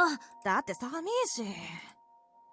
I'm sure Takaichi's complaints spoke for the rest of our classmates who weren't that enthusiastic about tonight. Spoke to Yukari. I'm sure everyone will leave if the both of us go look for it. そうかも。 You should stay here, Yukari. I know everyone will stay and listen if it's you. Doubted anyone would stick around for a fully adjusted transfer student like me. わかった。 Yukari reluctantly agreed with me. Our video was set at around 9:30 p.m. I'll be back before then. I had a little over an hour to search. Takaichi smirked when he overheard me. もし空見が間に合わなかったらどうするんだ。その時は裸で寒中水泳でも何でもやってやるわよ。面白そうじゃねえか。約束だぞ。Yukari! 言っちゃった。アキト、見つけてきて。望遠鏡は学校の中にあるはずだから。 Yachi, I'll definitely find it! I reassured Hikari and glanced over to Saya. Though Saya was regarding me with an anxious expression, she averted her eyes in embarrassment when our eyes met. I'll be back! I left the roof in a rush. First, I scoured every inch of the school building. The classrooms were locked, and so no one could get into them. If my telescope were somewhere in the school, then it would have to be in the hallways or even the boys' restroom. I searched every room I could enter. But I still couldn't find my telescope. Honest to God, it's probably gonna be a case of that asshole having actually snuck into the girls' bathroom to hide it there. And Saya is going to find it. But I still couldn't find my telescope. 空見くん Oh, Miss Satoma, my telescope, did you... Miss Satoma shook her head. 職員室にもなかったわ。 Oh, okay. Which meant that Takaichi and his lackeys had probably hidden it. I'll keep looking for it if it's okay. Could you ask everyone to wait just a bit more? それはいいけど。 Satoma glanced at the clock. I'll definitely be back before Alberio sets. I reassured her as I took off running. I searched every place in the school I could get into, but I couldn't find my telescope. Went down into the schoolyard and looked into the physical education storage shed. This is where Takaichi had ridden my indoor shoes before. No, it's not here! Looked up at the sky. The position of the stars were slightly different from before. Even though it happened slowly, the heavens were really revolving. I had wasted a lot of time. If I didn't find the telescope and returned to the roof soon, I wouldn't be able to show Saya the twin stars of Alberio. I was sure I wouldn't get another chance. In order for the students to stay this late for activities, the teacher had to get approval from the students' parents. If tonight's stargazing ended in failure and we did try again, I was sure that less than half of the students would show up. And I wasn't certain that we'd be able to get Miss Satoma's help either. Riled up with impatience and anger, I tried to cool my head with the crisp night air. If it was Takaichi who did it, and he wouldn't do something like throw it away. And he'd take my indoor shoes. They were still clean when I found them. I was pretty sure he wouldn't do something like deface or break something as expensive as a telescope either. That's why I thought for sure that I'd find it somewhere in the school, but it seemed I thought wrong. Judging from his behavior earlier, it was likely that he really had nothing to do with this situation too. If that's the case, there would be no point in looking in places that Takaichi would likely hide it either. The school grounds were extensive. With it being dark as well, it would be very easy to overlook the telescope. Still, I psyched myself up and continued my search for the telescope. Back on the rooftop. おい、大ごとになってるじゃないか。どうすんだよ。だって、たけちゃんが喜ぶと思ったから。おい、どうしたんだ？あ、たけちゃん、こいつ、おい、自分で言えよ。実はね、たけちゃん、俺、なんだって？ごめん、たけちゃん。空見を困らせたら、たけちゃんが喜ぶと思って。先生に言いつけられたら、絶対に怒られるぞ。もし壊したりしてたら弁償だ。どうしよう、たけちゃん。心配すんな。俺がやったことにしてやるから。でもそれじゃたけちゃんが。犯人はこいつで俺じゃないって言ったところで今さら誰も信じねえだろ。それに実際俺がやらせたようなもんじゃねえか。たけちゃん。あんたたち、さっきから何コソコソ話してるの？別にコソコソなんかしてねえよ。あー、楽しみだな。光の寒中水泳。もしアキトが間に合ったらあんたにやってもらうからね。へっ、いいぜ、やってやら。泳げないくせによっぽど隠し場所に自信があるんだ。一つ言っとくけど、なんだよ。望遠鏡を隠したことはすっごい腹立つけど、いつものいたずらで済ませてやってもいいけど、もし傷つけたり壊したりしてたらただじゃ済まさないからね。 Oh, like she is going to unveil the fact that that's like the last thing he has left from his parents. 空見のことになるとムキになりやがって。やっぱお前らできてんだろ。できてんだろ。そんなんじゃない。あの天体望遠鏡はね、アキトのお父さんの形見なんだよ。あれをなくしちゃったらアキトにはもう何も残ってないんだ。お父さんやお母さんと一緒に過ごした頃の思い出が全部なくなっちゃうんだ。なんだよそれ。知らねえよそんなの。Now Saya's gonna dash off and just look for it. Also, I feel some... Like, I don't know why, but I feel like my sense of balance is kind of out of whack right now. I don't know why. Possibly because the situation is hitting me. And because I want to hit Take.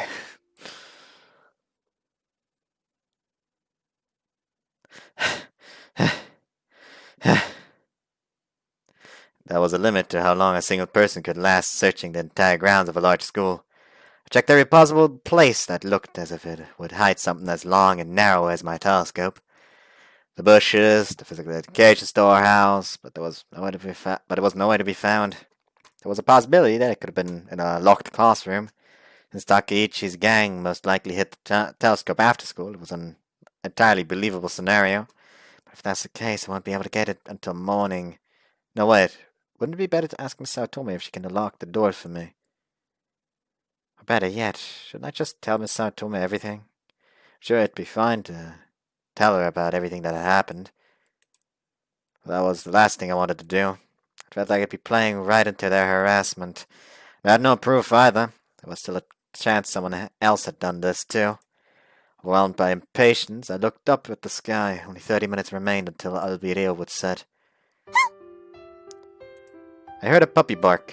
A small shadow came running from a distance. Pooch? Pooch was scampering around my feet. Saya had been following after Pooch.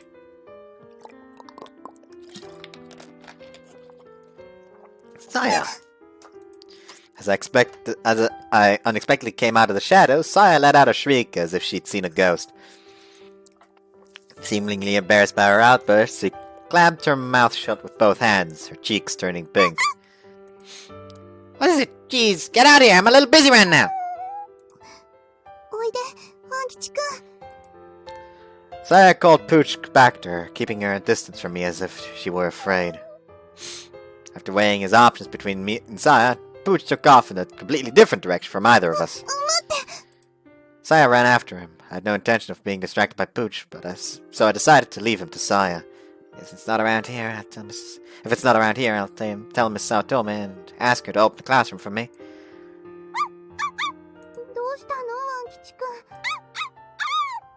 What's with the noise? Saya had stopped in her tracks and was looking at something. She then turned towards me and looked as if she wanted to tell me something. What's the matter? Reluctantly, I headed to where she stood. Saya and Pooch were standing at the roots of a nearby large tree. She mumbled at me as she pointed upward. Huh? Ah! There, caught in the branches, was something white and cylindrical. My telescope! I owe you one, Pooch! Thank you, Saya! 私は別に She took a step back from me as she stuttered. I need to find a way up. As I looked around, Saya suddenly took off running somewhere. She came back after a bit with an empty plastic bucket. Thanks! I hurriedly stepped onto the bucket and reached up, but it was still beyond my grasp. So then I started climbing up the tree trunk. 大丈夫 I'll be fine, I'm really good at climbing trees! I told her confidently as I scaled higher towards my goal. 寒いよもう帰ろう Whoops. でも草壁くんたちまだ帰らないって言ってるしあきと早く春ビデオが沈んじゃうよみんな、温かい紅茶が入ったわよ。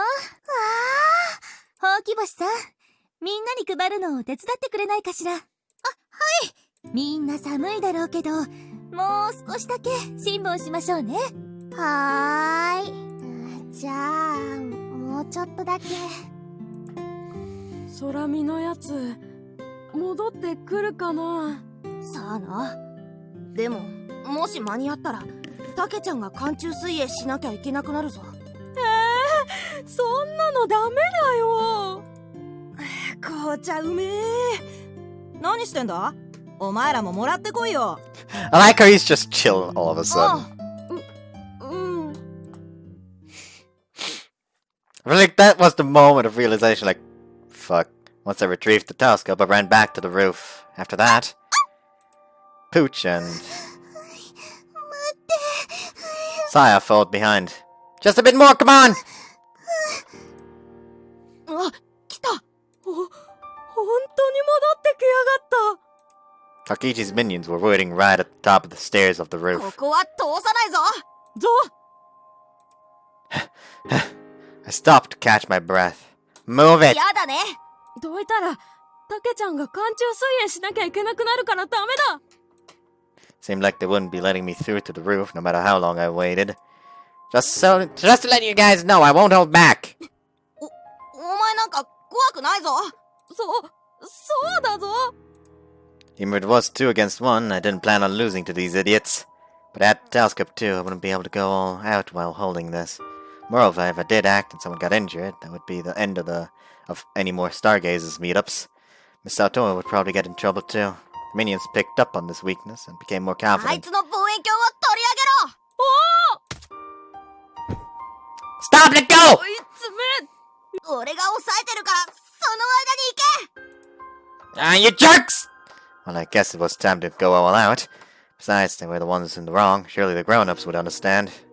I had to protect the telescope at all costs. It was the last piece of my memories. Just then... My eardrums! A voice that could pierce through your eardrums echoed through the corridor. Takichi's minions thus all stopped moving, covered our ears. その天体望遠鏡は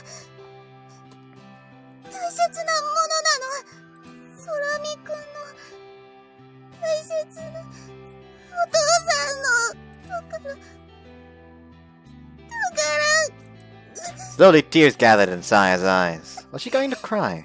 Me and the other 2 guys thought so, but Saya held back her tears. ひどいことしないで Yeah, tell those assholes! I was moved to tears myself. Those jewel-like blue and orange eyes had kept their steady gaze on Takichi's lackeys, leaving them motionless. 俺たち別になあ。 Yes, you were! たけちゃんのために。Saya gathered all of her strength and stared them down. Pooch came like reinforcements and began to bark. Minions looked away as they backed up and then let me through. Thanks, Saya! I held my hand out to Saya. Come on, let's go! She took my hand timidly and together we ran up the stairs to the roof.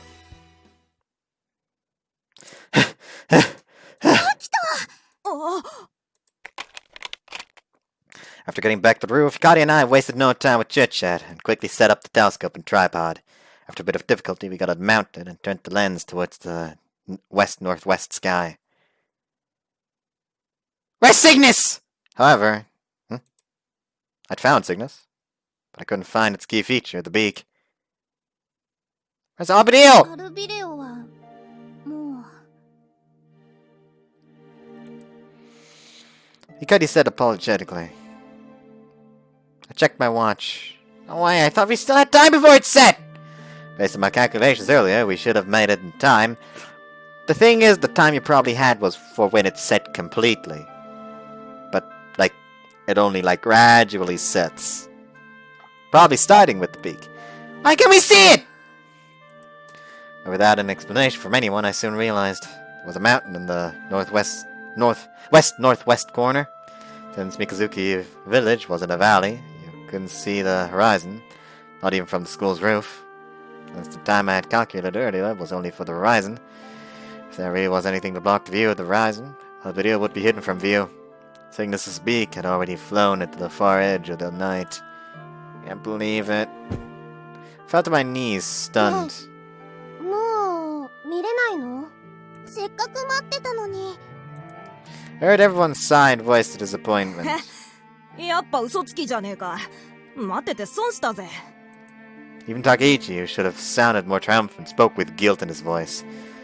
After we had worked so hard, after all the preparations Hikari and I went through, even tracking down the telescope, we had been so very close.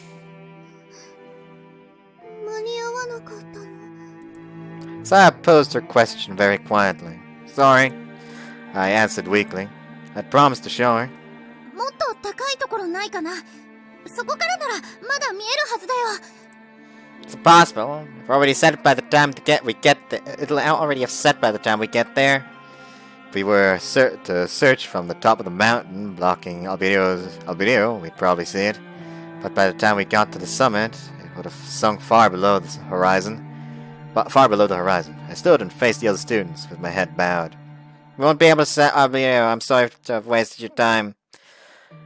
I could show them the stars in the sky now. But the ones that would be would be rising soon. But I wouldn't be able to bring back a star that had moved on. Perhaps another day. I said in an attempt to salvage the situation, but I could feel my eyes burning. It was surely impossible now. No one would show after a disaster like this. I fought bitterly to hold back my tears. I was so frustrated to have days of preparations and anticipation all come to nothing. Just when those bitter tears had begun to fall. 冬のアルビレオならどうかしら。 Lifted my head after Miss Saotome, who had been quietly watching the scene unfold, finally spoke. 冬のアルビレオ？ What the heck was that? A teacher looked at everyone before nodding 夏 once. の星座である白鳥座が沈むのと入れ替わるように登ってくる星座があるわ。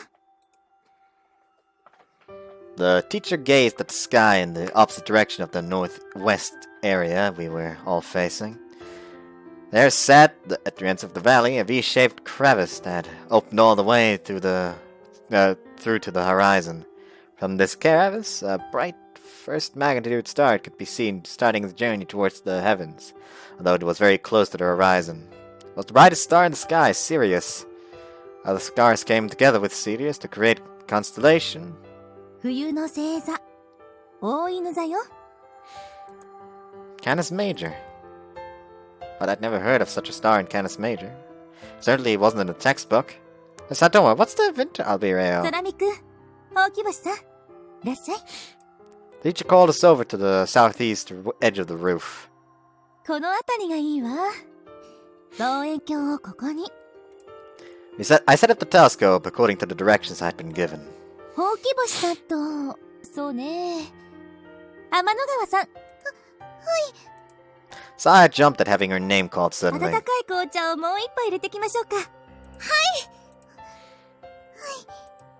みんな、あと少しだけ待ってもらっていいかしら。冬の夜空で先生が一番好きな星をみんなに見せてあげたいの。 The attitude of the cold and disinterested students who were on the verge of heading home changed a bit after hearing the teacher's 先 words. 生が一番好きな星なんだって。見てみたいね。星が昇ってくるまでもうしばらくかかるから校舎の中で待ちましょう。 I'll stay here, Miss Saotome. If there are any more preparations to be made, I wanted to get them done. 焦ることはないわ。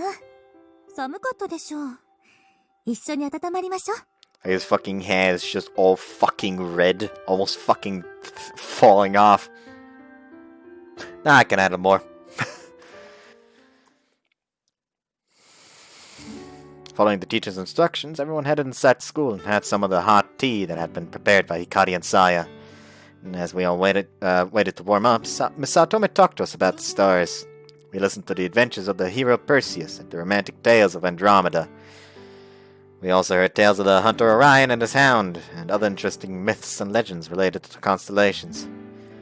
Even though it's not a constellation, we also talked about the story Night on the Galactic Railroad. That's when Hikari surprised everyone by reciting a verse from the story. Thanks to them, they were able to pass the time, and everyone forgot about being bored. そろそろいい頃だわ。 Miss Saotome said after she checked her watch, then took us back to the roof and led us towards the starry sky. As we reached the roof, students looked up at the night sky with much more excitement than they'd previously had. さっき話した星座はどこにあるでしょうか？ They all tried their hardest to find stars and named constellations. あれじゃないかな。ほら、あの星と、あっちと、全然わかんないよ、先生。 Perhaps it was expected because Miss Saotome just laughed じゃ at all. あこれから冬の星の目印をみんなに教えるわ。冬の大三角を覚えているかしら？授業で習ったはずなんだけど。 There were fewer hands raised throughout the students, but for the most part, everyone didn't seem too confident. Some of us could remember what we had learned, and maybe some of us could remember what we had learned in class. However, I didn't think many of us had a chance to actually look for the stars in the sky オ yet. リオン座がどれかわかる人いる？ One of Takechi's minions quickly raised his hand. 水原くん。 He just pointed in the general direction of the southeastern sky, but the teacher nodded 正解 anyway. よ。ちえ、私だって知ってるのに。 Hikari said to Takechi's lackey regretfully, as she had hesitated to raise her own hand.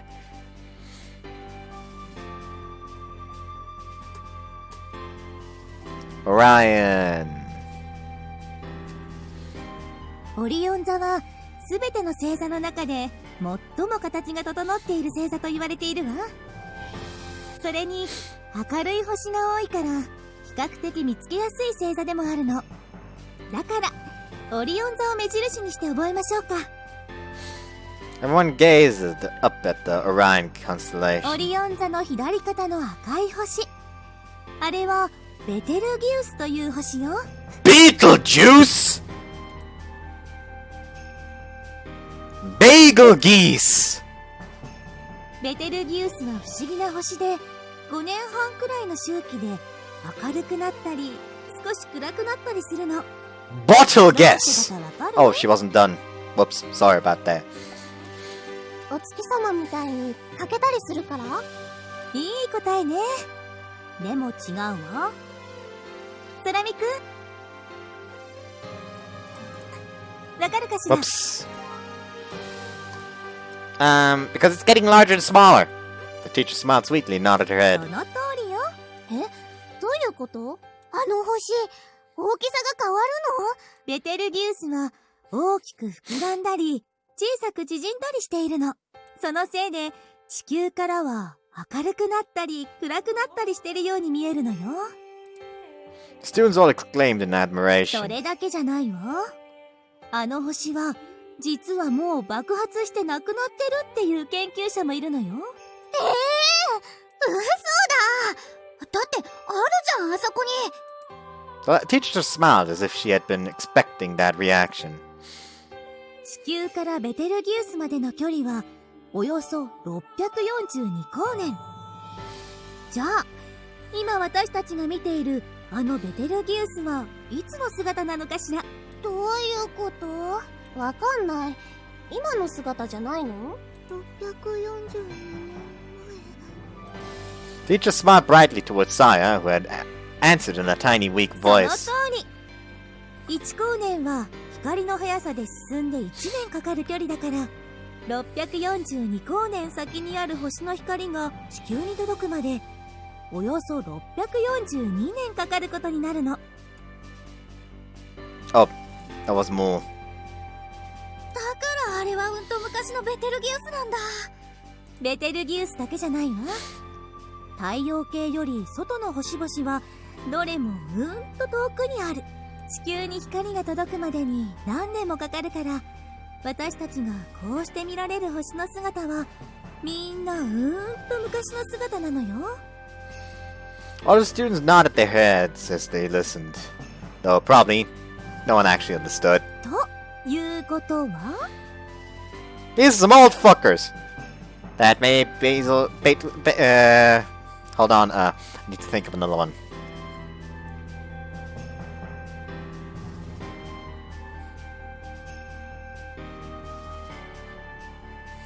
Bottle guess was the last one I could think of, so bottle guess has already vanished? The teacher nodded. I can't think of that many. The Betelgeuse that we all see is actually how the star looked 642 years ago. If we wanted to see what Betelgeuse looks like right now, we'd still need to wait 642 years. During that time, if the star were to go supernova and be destroyed, we wouldn't even know until far into the future. ベテルギウスがいつ夜空から消えてしまうかわからない。今日か明日か来月か来年か、もっとずっと未来か。 Everyone watched Alpha Ori of the Orion constellation, Betelgeuse, with serious expressions. It may even be exploding right now. My heart began to pound at the ベ possibility. テルギウスが消滅するとき、その最後の光が地球に届くと、あの星が昼間でも見えるくらい明るく光り輝くって言われてるの。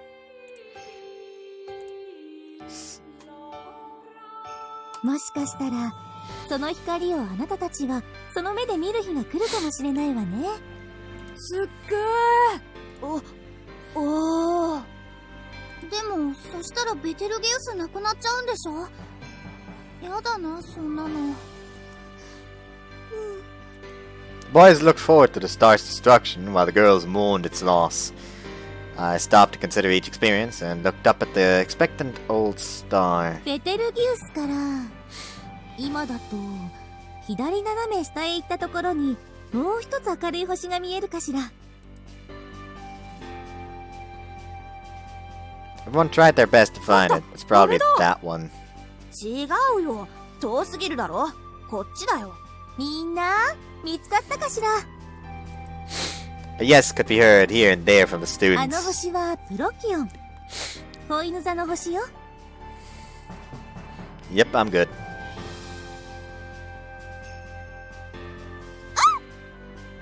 Okay. Everyone laughed gleefully at the appropriate timing of Pooch's bark. そしてその2つの間を下へ降りていったところにとっても明るい星があるわね。I guess it's that one.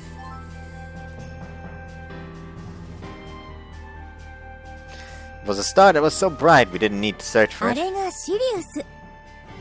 すべての星の中で一番明るい星よ。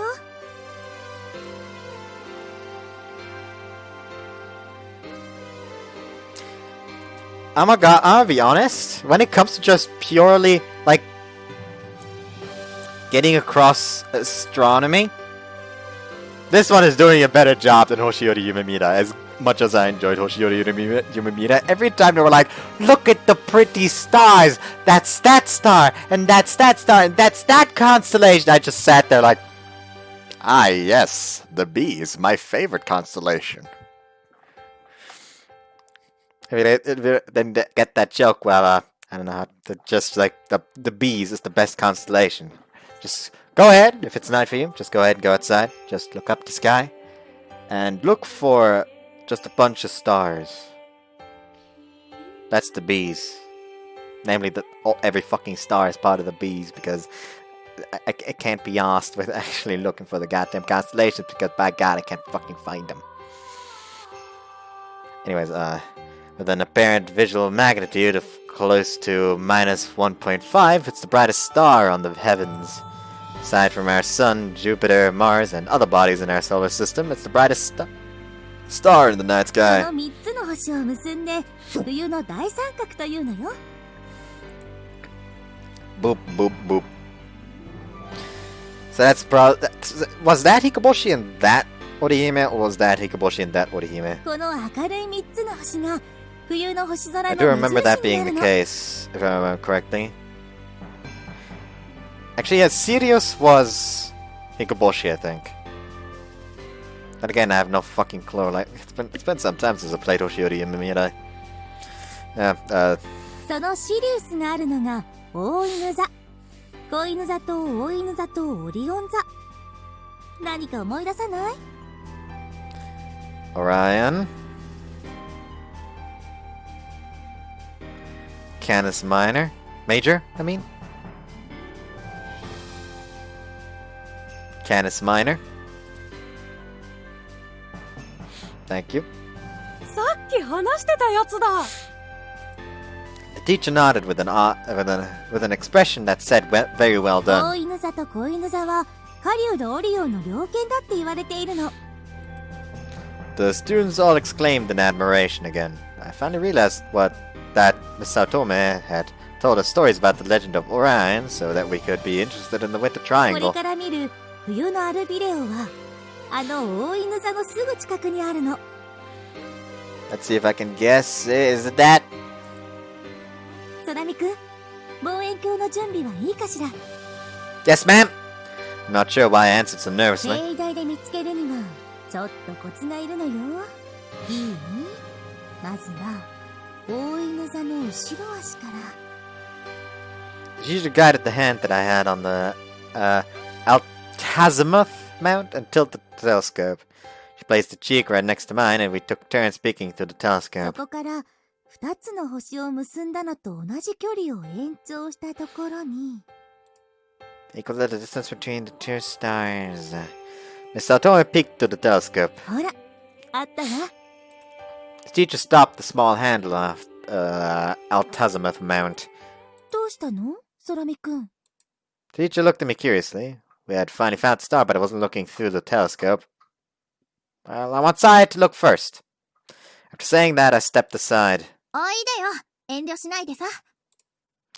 Hikari pulled the bashful Saya forward. With everyone looking on, Saya became nervous. 私からでいいの？ Yeah, we made a promise after all. ハートがつっかえてんだから、早く早く。 Urged forward by Hikari, Saya bent over the telescope. She very timidly looked through the lens of the telescope. Her long hair cascaded forward. どう？何か見える？どうなの？ねえってば。 After Hikari voiced her impatience, Saya murmured a few これ words. がアルビレオ。冬のアルビレオ。そう呼ばれている星よ。きれい。 Saya stood for a long moment in complete silence, holding her breath as she continued looking through the telescope. Everyone else held back their own breaths as they watched over her. あ、そんなに綺麗なの？私も早く見たいよ。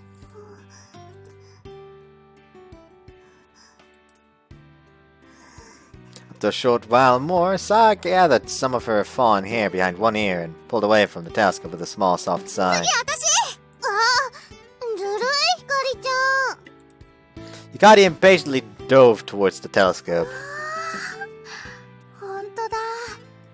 アルビレオによく似てる。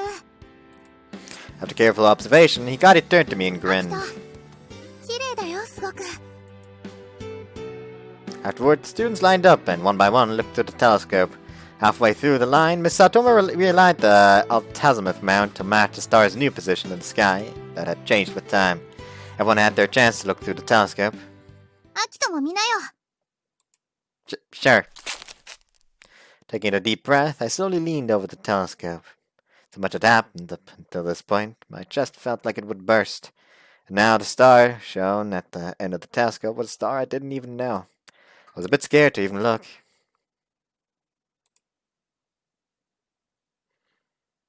Enhance. Many stars could be seen in the midst of that round viewfinder. Right in the middle were two stars cuddled close together, just like a set of twins. So this is Winter Albireo. Oh my god, I'm gonna be talking in the goddamn Kiddy Octo voice for the next few days. Ugh! A double star system made up of a clear blue star and a bright orange star. They were quite simple to look at, but beautiful stars nonetheless. Especially since the light from those two stars beautifully resembled Saya's eyes. 大犬座145番星。通称冬のアルビレオ。白鳥座のアルビレオと違ってそれほど知られていない星なの。だけど先生はこの星が好きだわ。つつましく、それでいてまっすぐに感じるもの。冬の星空で一番好きな星よ。Miss Saotome faced the students and Saya as she spoke those words. Instead of a flushed expression, Saya gazed... in spite of her flushed expression, Saya gazed idly at the teacher as all of the students looked at her eyes enviously. 天の川さんの目ってあの星みたいで綺麗だね。いいなぁ。 As she noticed everyone watching her, Saya awkwardly hung her head and turned away. I just continued gazing through the telescope as the exchange went on next to me.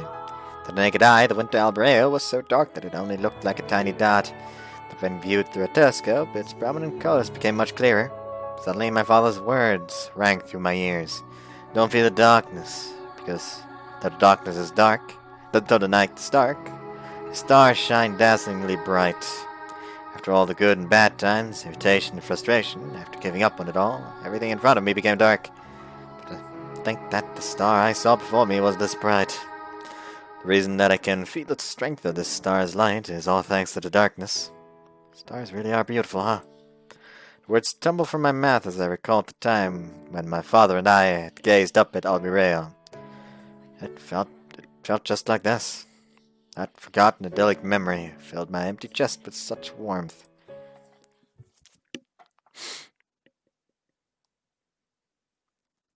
でもそれ本物のあれなんとかじゃないんだろ。もう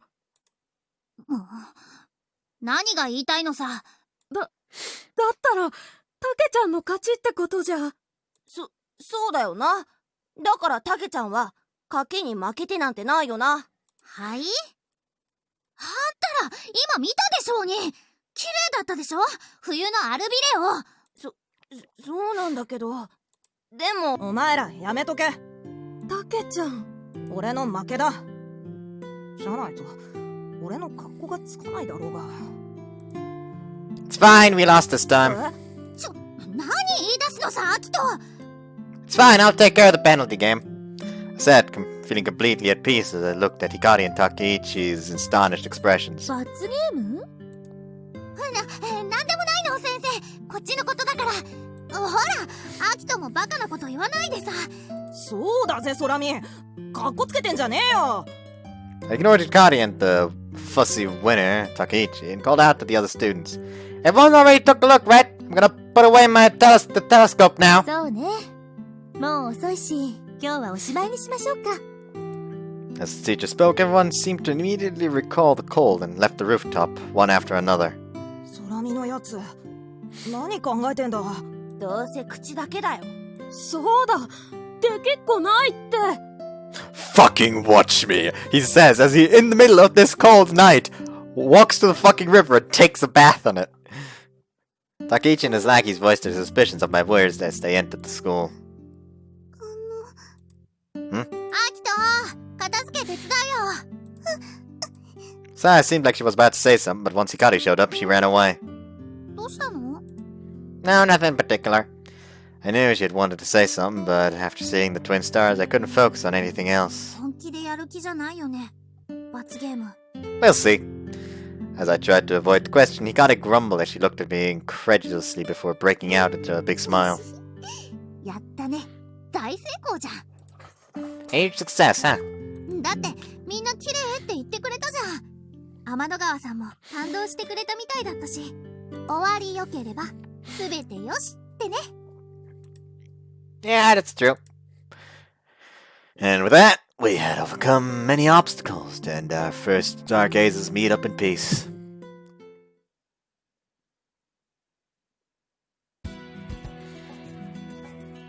I was gonna try to get to the entire childhood arc, quote unquote, in one video. I need to pee, so I'm gonna end the part here because it's getting late anyways, and I need to get up, and I still need to render this, so I hope you guys enjoyed this one, and see you guys next time. Bye-bye.